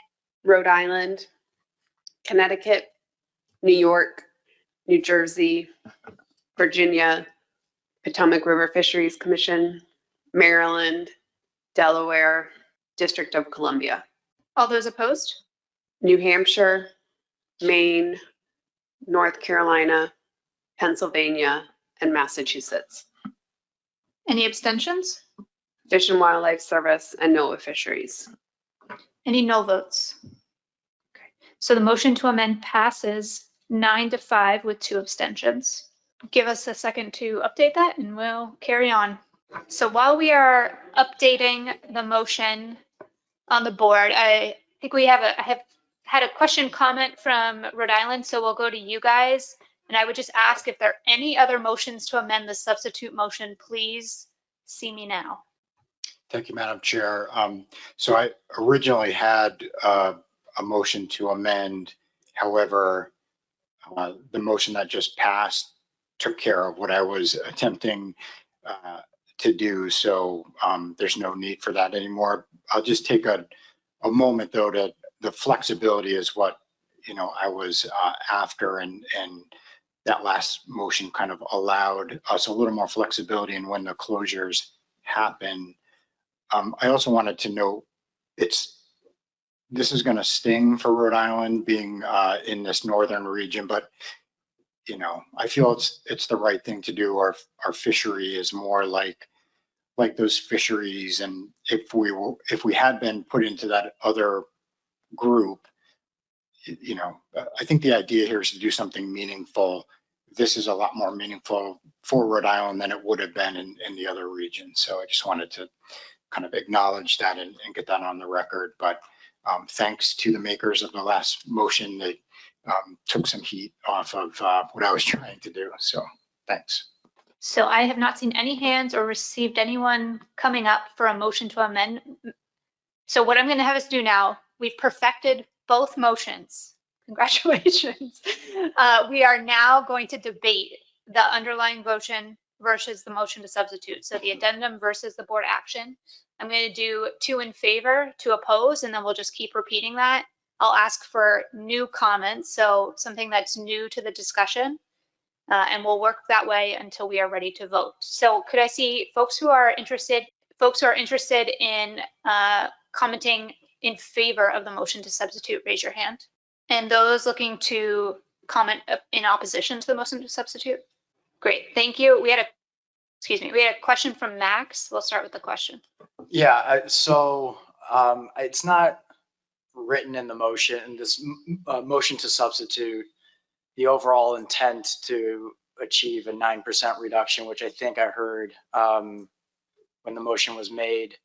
Now that the percentages have changed, I suspect it's a minor shift in what that total would be, but I don't know if that needs to be recalculated or reaffirmed with this motion to substitute, because the percentages for the commercial reduction have changed. Commercial and recreational have changed. Thanks, Max. So sorry, can you clarify? You're asking if I know if the overall intent of this motion was to achieve a percent reduction, I believe, and it's not written in there, but I think I heard 9%, which is why it was originally posed as 9% for recreational season closures and 9% for commercial quotas. Now that the commercial quota percentage has dropped to 5%, does that overall intent change? I suspect it's negligible, but I just want to put it out there in case it needs to be recalculated. So Max, as I read the motion, it doesn't say what the overall percent reduction is. It just says 9% for the rec through season closures and 5% for commercial quotas. So I don't think we have to update anything. I think your point is correct. The total overall reduction may be impacted, but that's not in the motion. We are going to move to two in favor, two oppose. So I'll start with Doug Grout and then Matt Gates speaking in favor of the motion to substitute. Yeah, thank you, Madam Chair, and thank you all for coming here to work on this difficult decision. As has been stated, the reason we're doing this is to try and increase the probability that we will get our SSB back up to target by 2029. And but one of the reasons we had this special meeting was because the technical committee was estimating that we were going to have an increase in our catch in 2025 by up to 17%. And that was going to throw us off our schedule of meeting our target, or at least decrease the probability of meeting our target by 2029. They also indicated that there was a couple things that we needed to decide on and what our risk tolerance was. And the first thing that I looked at was, what's going to be the catch in 2024. And originally I was a little bit uncertain, but now that we have not only waves 2 through 4 and waves 2 through 5 estimates, I think there's a fairly good probability we're going to have a low catch in 2024, which will mean that our overall reduction that's needed, I think, is going to be somewhat less. We're not sure whether it's going to be not taking anything or whether it's going to be 8 or 9%. I think that if we don't approve action today, we will do nothing to try and address the potential increase in harvest that's going to happen in 2025. We're going to be relying on trying to get an addendum passed that will try to stabilize the effort and F in 2026 to 2029 at a very low level. We'd like to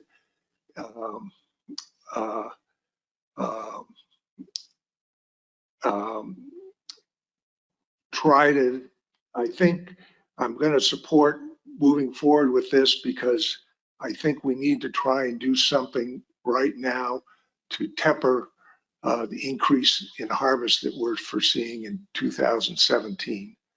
And so that's my reason and rationale for supporting this motion. Next item, Matt Gates. Thank you, Madam Chair. So the board gave itself the ability to take action in the event that the assessment came back and said, we're not going to get to the target by 2029, sorry. And that assessment came back and did indicate that. Now we've had some subsequent analysis after that that says we may or may not get there. So it's not clear to me that we'll really getting there. And given the current condition of the stock, the low recruitment we've had, I just think that taking board action is the right thing to do now. And it leaves us in a better position to achieve our target and leave us in a better position for the future. So thanks. So we're going to move now to two opposed. I'll start with Joe Semino and then Mike Luisi.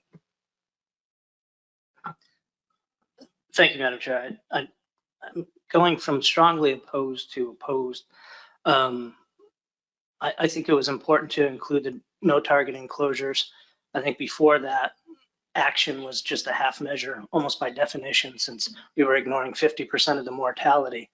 But I still think this needs to be done through an addendum process. One of the things that I've seen for being for several years on the TC for fluke and black sea bass, changing regulations constantly. Non-compliance, there were times where we were looking at a need for a 10 or 12% reduction that we could have got it just by people knowing what the regulations were, people allowing their fish to be measured by APIS intercepts. So if we just had compliance with the current regs, we would have met those reductions. And now we're talking about pushing this forward for, a wave 2 closure for states like New York and New Jersey, who now have to decide all of this at a regional level on what are the right days and are we doing non-targeting or no harvest closures, when that's really not the information that we got from the public yet. So I'm strictly opposed to this now because I think the timing is such that we need to do this through an addendum process. And I think, the TC has made it clear that, the stock can handle that it's just a matter of board decision. Thank you. Thanks, Joe. Mike Luisi. Madam Chair, I'll pass my comment on to Dave Sikorsky. Yes, he beat me fair and square with his hand, so give him the, and I would like to speak in support of the main motion or in some reverse way if we get around again to that. I'd be happy to jump in, but I'm going to give Dave the opportunity. Thank you, Mike.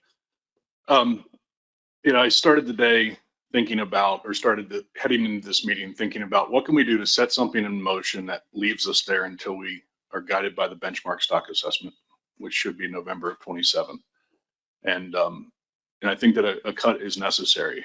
And after all the discussion we've just had, I'm okay with adding in the no targeting stuff, even though I don't think it's a meaningful way to manage this fishery. I said a lot about that on the record last meeting. But ultimately, I don't support this because the first line, when you're going to talk about equity and pretend 9 and 5 equal each other, all of a sudden we've made a mistake. It further undermines the board's support of us, our ability to do our jobs, and it's just simple math. Commercial caught fish, recreational caught fish caught on a charter boat are all dead or they're all alive. And until we have a data system and a management system that can better shape our sectors, which we might get to eventually, I think doing it in these meetings with a need that this fishery has right now is embarrassing. And so I would support this motion with equal percent reductions that are probably greater than 9%. But instead, I'd rather we have an addendum, give us the tools in Maryland specifically to solve some of the problems that we've created over the last 5 years in our fishery. Because trust me, you're going to want more fish leaving the Chesapeake Bay in good condition to support the growth in our fisheries. And right now, it's just not happening. I think we're over harvesting a depleted stock.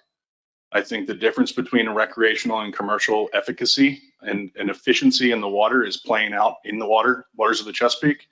When our commercial fisheries are catching their quotas and our recreational fisheries, which are really highly skilled people in some cases, aren't catching fish day to day.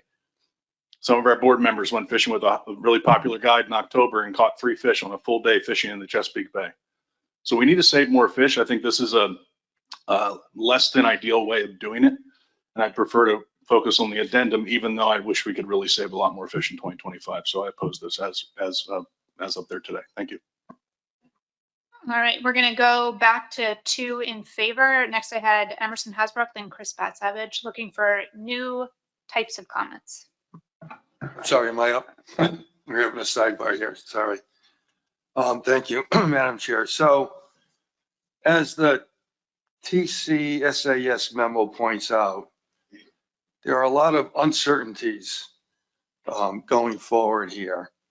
And it also has us question what our risk tolerance is going forward with striped bass.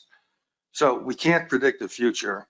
We don't even know as of today where we are for 2024, much less going forward in the future. Therefore, I think we need to do something here today to reduce removals by some amount starting in 2025. I'm not in favor of putting it off for another year. I'm also thinking beyond 2029 in terms of the small year classes in recent years, both in the Chesapeake and the Hudson. So I think that doing what we can here today to help improve spawning stock biomass is going to help us long term. Also, relative to the question I raised whenever it was, a couple of hours ago, I guess, about updates in terms of where we are with removals. I'm hoping that the rest of the board is supportive, and we will probably have this conversation, I guess, in February, sorry, of providing us with removal updates. So we'll have a better idea of how things are going as we move forward. So anyhow, I support this substitute motion. Thanks, Emerson. Chris Savage. Thank you, Madam Chair. Yeah, many of the reasons that I support the substitute motion have already been said. There's certain aspects of the substitute motion that I don't particularly favor, but I think the bottom line for me is we have the 2018 year class entering the ocean recreational slot limit, pretty much right in the middle of it next year, and that's the last good year class we have indefinitely until we hopefully see another good year class in the future. So that's the main thing, and and as a result, we're going to need to focus on just maintaining the spawning stock biomass that we have, because we could be looking at some pretty lean times after 2029 if we don't get a little boost in recruitment over the next several years. Thanks. Thanks, Chris. So next I'll go to 2 opposed. So I have Mike and then John Clark. Just for folks in the public, I am going to go to the public after those 2 comments. So if you could raise your hand either in the room or online that you'd like to comment, that'd be helpful. Thank you. Mike. Thank you, Madam Chair. I'm going to speak in opposition to this motion in comments that support the main motion to initiating an addendum today. If we look back over time throughout the recreational striped bass management, there were many years in the early 2000s when things were just stable. There was a long period of time where there was stability in the recreational fishery. As we have managed the fishery to reduce fishing mortality, we have continually added to the complexity of the regulations that the states or the regions are having to deal with their recreational anglers and their public. And I see this motion, the substitute motion, which is taking action now, as just another level of complicated analyses piecemealed together to try to accomplish and strive to achieve a certain value, whether it's 9%, I guess it's 9% here, trying to get to a 9% mark on reducing the level of removals. I don't support just the continued effort to add on to that complexity. What I'd like to do, and what I think the addendum does, is it provides us an opportunity to implement the things that we have learned over time. A few years ago, Maryland closed April to no targeting. We did it for reasons back then. We're looking at that fishery now thinking what we know about catch and release mortality, maybe the access to the fishery during that particular time of year is more important. Maybe it's something that we should be considering as we evolve and have to deal with the onset of the environmental conditions and the climate effects that are occurring throughout the East Coast and along the Mid-Atlantic and New England areas. This approach before us on the screen right now doesn't give us any ability to be creative, to rethink, to step back and to take what we've learned and apply it. All it does is provides a prescriptive next step that we'll need to go back and start to work with our partners within the regions that we've been identified to be in to come up with a strategy that might work. I don't know if Maryland and Virginia are going to be able to agree on whether we do a no targeting or no harvest closure. That's a conversation we'll still have to have. The other states in the ocean, those conversations are going to be had as well based on the amendments that have happened to this. So I'm very supportive of taking action in 26. Let's learn from what we've experienced in the past, and let's try to use some creative outlook into the future to establishing meaningful rules that apply during the times of the year that are, it's that balancing act that was brought up earlier in the main motion, the balancing act of the impacts to the effects on the resource. And I don't think we achieve that with this. I think we achieve it by taking a step back and looking at it holistically, comprehensively, and coming up with a strategy that works for 2026. And those are my comments. Thank you. Thanks, Mike. Next, I have John Clark. Thank you, Madam Chair. Holy cow, I see we're already at the ending time for this conference, so I guess I'll keep it as short as possible. But yeah, not much I can add, just saying that I think if we had the data through even wave 4, we probably wouldn't even be here right now because it would have shown the probability of meeting the SSB in 2029 would have been over 50%. So I think this is unnecessary to take this action now. We'll have better data if we stick with the regulations we have through 2025, and we can take our time and come up with a good addendum that addresses all aspects of both the recreational and commercial fishery. Thank you. All right, so Emily's going to just provide one quick clarification, then we're going to go to the public, 2 on the webinar, 1 in the room.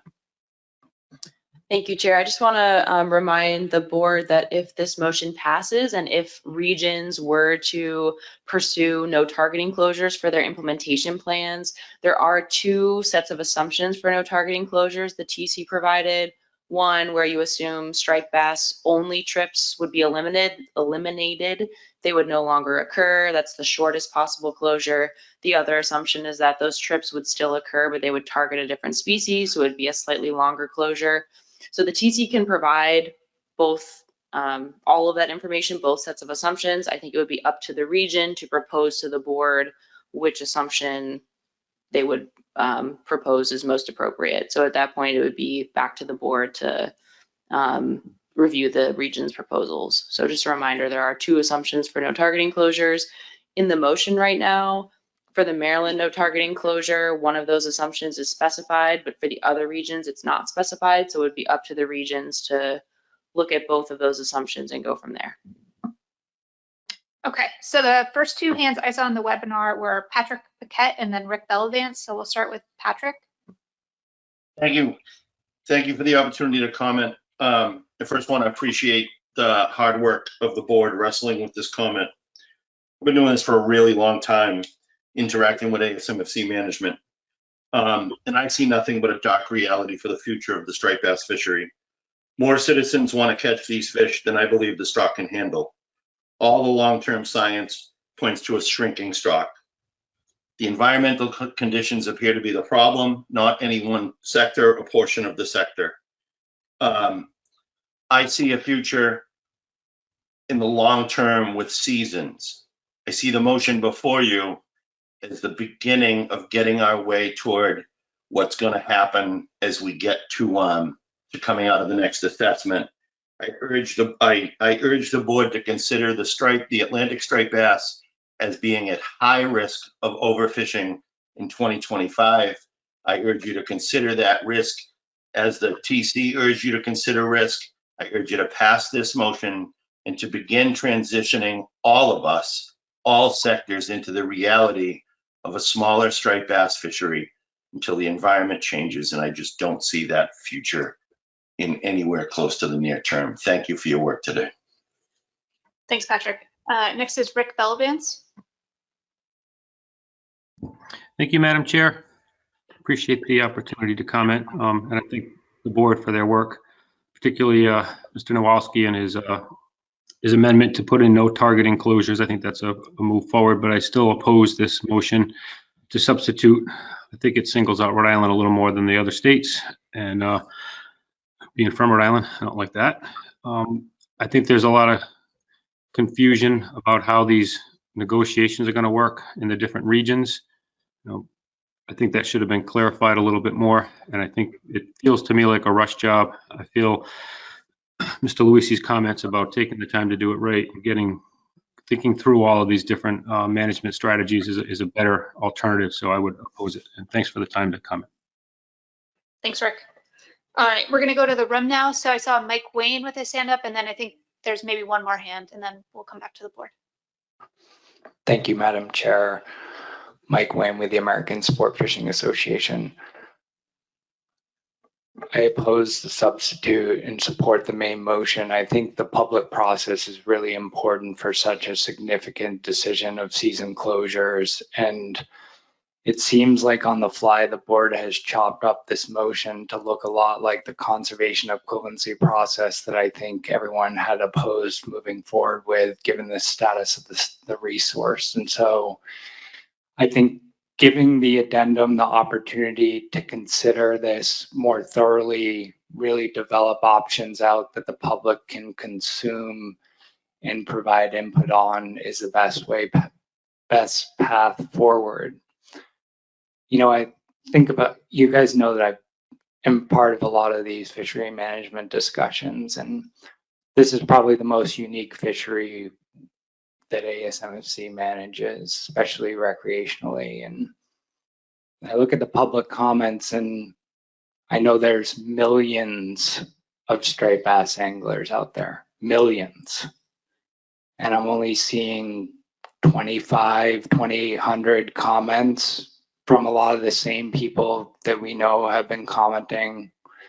And so as an organization, we're going to work with our members to try to get more people integrated into this process.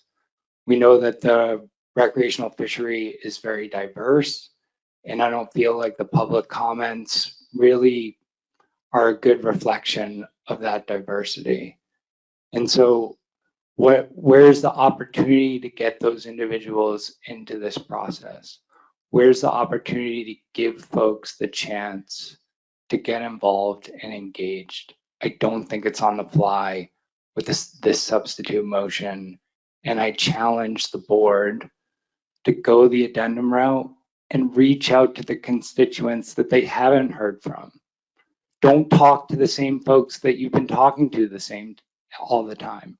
Find the people who care about this resource and value it in a way that their voices should be heard too.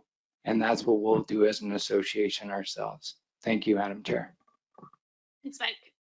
Was there one more hand in the room? I'm sorry, I saw person with the hat. I saw your hand first. I'm sorry, that's you, yeah? I forget your name, I apologize.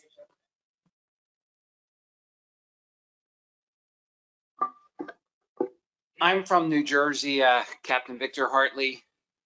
I don't paint a doom and gloom on this fishery, and I don't think anyone in this room has a crystal ball, because I'd like to know why people think we're going to catch more next year.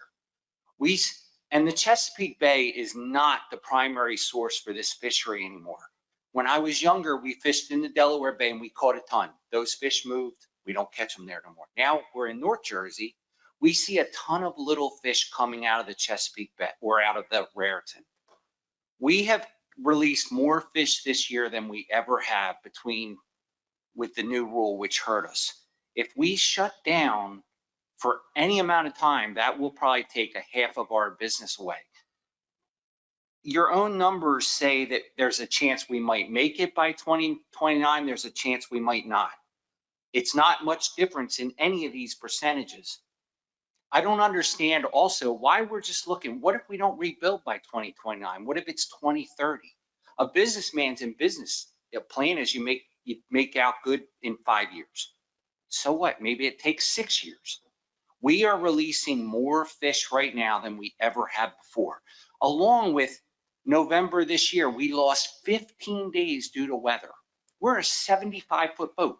We're not the only boat that lost those days due to weather, and we're catching more fish. We're not worried.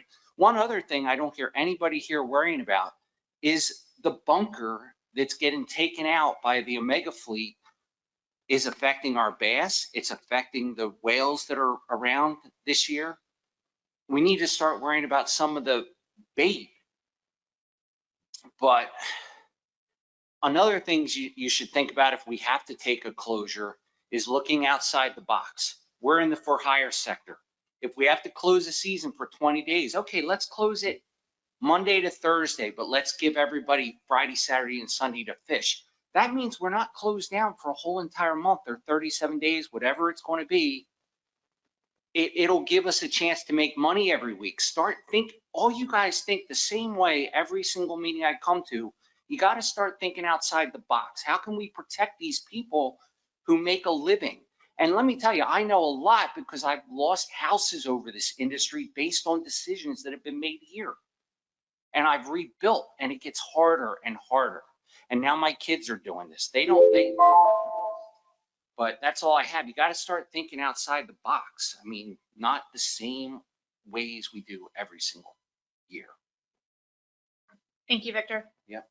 All right, so I'm going to bring it back to the board. I've had 2 hands raised, and then we're going to go to caucus. So I had Jim Gilmore on the webinar, and then Dennis, and then we're going to caucus.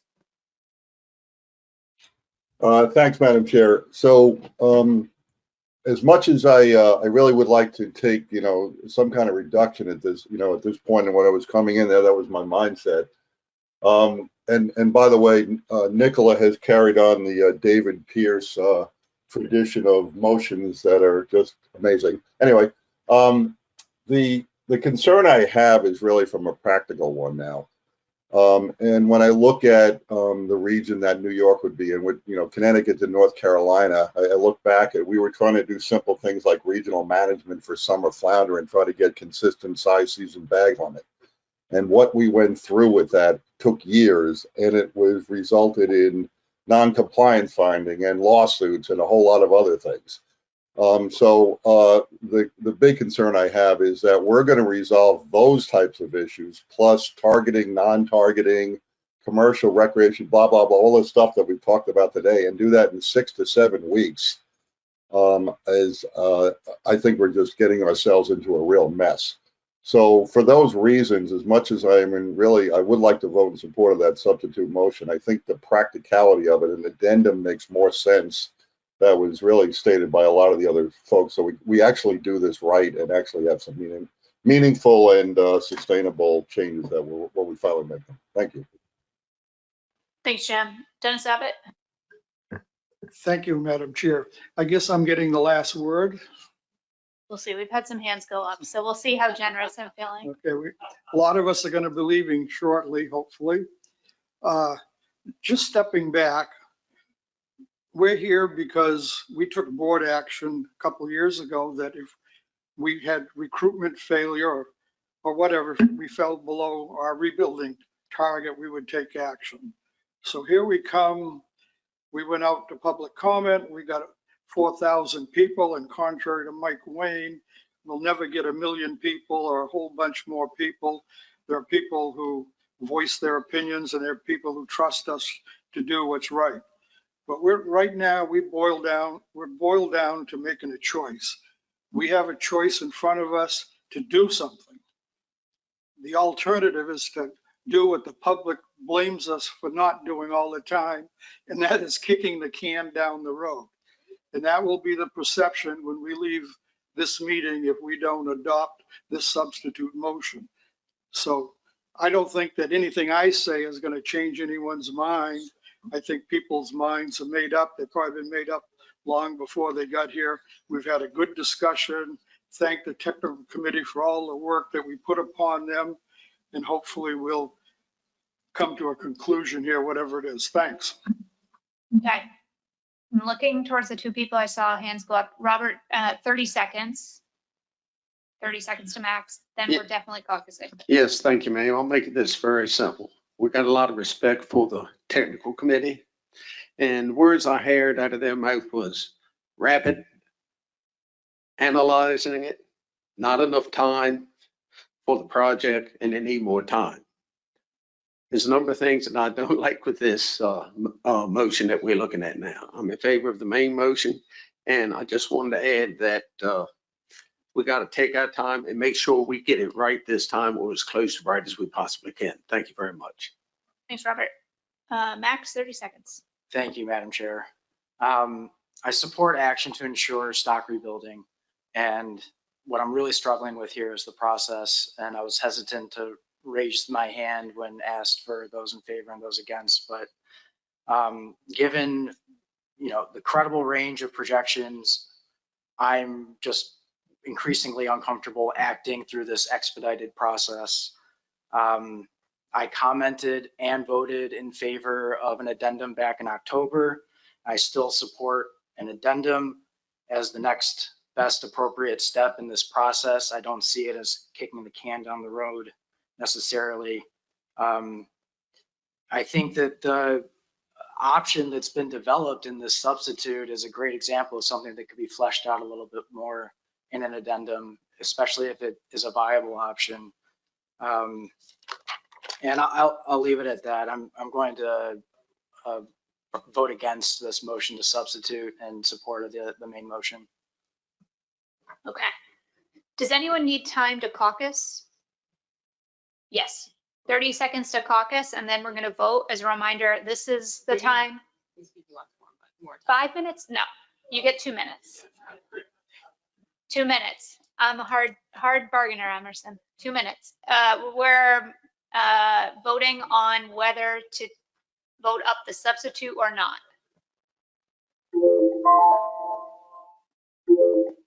All right. I'm going to call the board back to order if you took a bit of a walk during that 2 minutes. So we are going to vote. Again, we're voting on the motion to substitute. So this is, are you in favor or opposed to the motion to substitute? That's okay. New York, you get 1 more minute because I have to read this into the record, I guess. Move to substitute to take board action to implement in 2025 recreational seasonal closures to achieve a 9% reduction and decrease the commercial quotas by 5%. The recreational season closures will be implemented regionally as follows. Maine through Rhode Island, no harvest closures and or no targeting closures in wave 3, plus the number of days needed in wave 5 to achieve a combined 9% reduction across both waves to be implemented in uniform dates across the region. Connecticut through North Carolina, no harvest closures and or no targeting closures in waves 2 and 6 needed to achieve a combined 9% reduction across both waves to be implemented in uniform dates across the region. Chesapeake Bay, Maryland, no targeting closure and or no harvest closure in wave 4 to lengthen the existing closure. 9% reduction is calculated with the striped bass only trips eliminated assumption. Virginia, no harvest closure and or no targeting closures at the end of wave 6, 9% reduction. New York, Pennsylvania, Delaware area-specific fisheries, seasonal closures or size limit changes to achieve 9% reductions. The region states will submit implementation plans for board approval at the winter 2025 meeting week. If a region can't decide on uniform dates, the board will make the selection. The implementation deadline is April 1st, 2025. Okay, all those in favor of the motion to substitute, please raise your hand. Massachusetts, Rhode Island, Maine, New Hampshire. All those opposed to the motion to substitute? Connecticut, New York, New Jersey, NOAA Fisheries, Pennsylvania, Virginia, Potomac River Fisheries Commission, Maryland, Delaware, District of Columbia, and U.S. Fish and Wildlife Service. I think that's everyone, but I'll just check. Any abstentions? Yeah. And any no votes? North Carolina. So that motion to substitute fails 4-11 with 1 no vote. So that's going to bring us back to that main motion on the addendum. So we'll give staff a second to update here. Okay. Does anyone need time to caucus on this now main motion? Doug, you need time to caucus? I would like to make a comment on this. Okay, keep it quick and it has to be something new. Yes. So from my perspective, we're not going to be gaining much information between now and when we have to start initiating this addendum, because we won't know, to me, a very important piece of information on what we need to do next, because we won't have any information on the 2025 harvest, how much it went up. If we do make any kind of measures this year to try and have in place by beginning of 2026, we're going to have to come back once we find out what the harvest is in 2025. I mean, that's the key thing. What kind of impact are we going to have on the 2018 year class when it goes into that slot? So I'm going to oppose this too, because I think if we're not going to do something now, we should actually wait until the year 2026, once we have 2025 information on our harvest, to move to put in an addendum to see what we need to do to get to our final target of SSB. That's my, thank you, Madam Chair. Thanks, Doug. Any other quick comments? Just I'll note, we don't need a motion for status quo. I'll say this failing would be status quo, so that's why we don't need that motion. 30-second caucus, is that good for folks? Okay, you get a minute because I have to read it into the record. Move to initiate an addendum to support striped bass rebuilding by 2029 in consideration of 2024 recreational and commercial mortality while balancing socioeconomic impacts.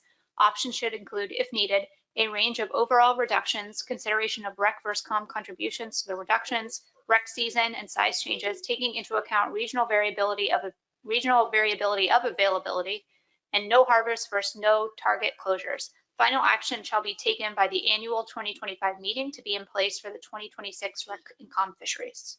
30-second caucus. All right. We are going to call the question. I appreciate everyone allowing me a few seconds there extra. Okay, so we are voting on the main motion now. This is to initiate an addendum. All those in favor, please raise your hand.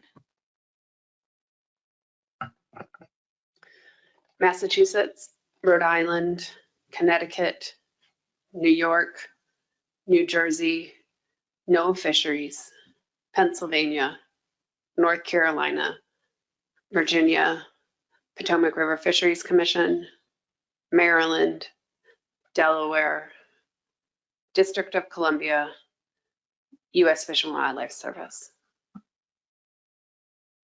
All those opposed? Maine and New Hampshire. Any abstentions? Any no votes? Motion passes 14-2.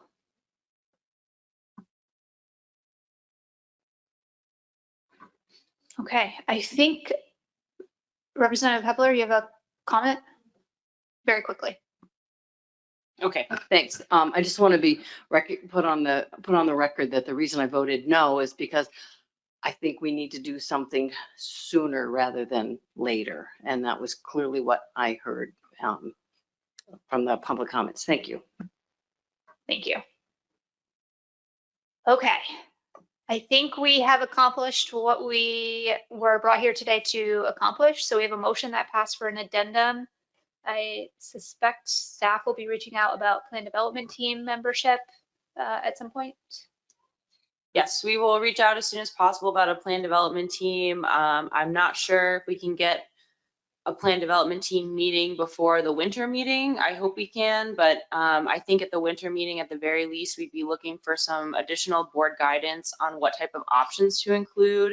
And I think from a staff perspective, maybe a helpful place to start is the TC report. So if you have a chance to review the TC report again and consider, what options that aren't in there, like regional breakdowns that weren't in there in the first place that you would like to see, other things that you thought were missing from the TC report in terms of options that you want to see, I think that would be a helpful place to start.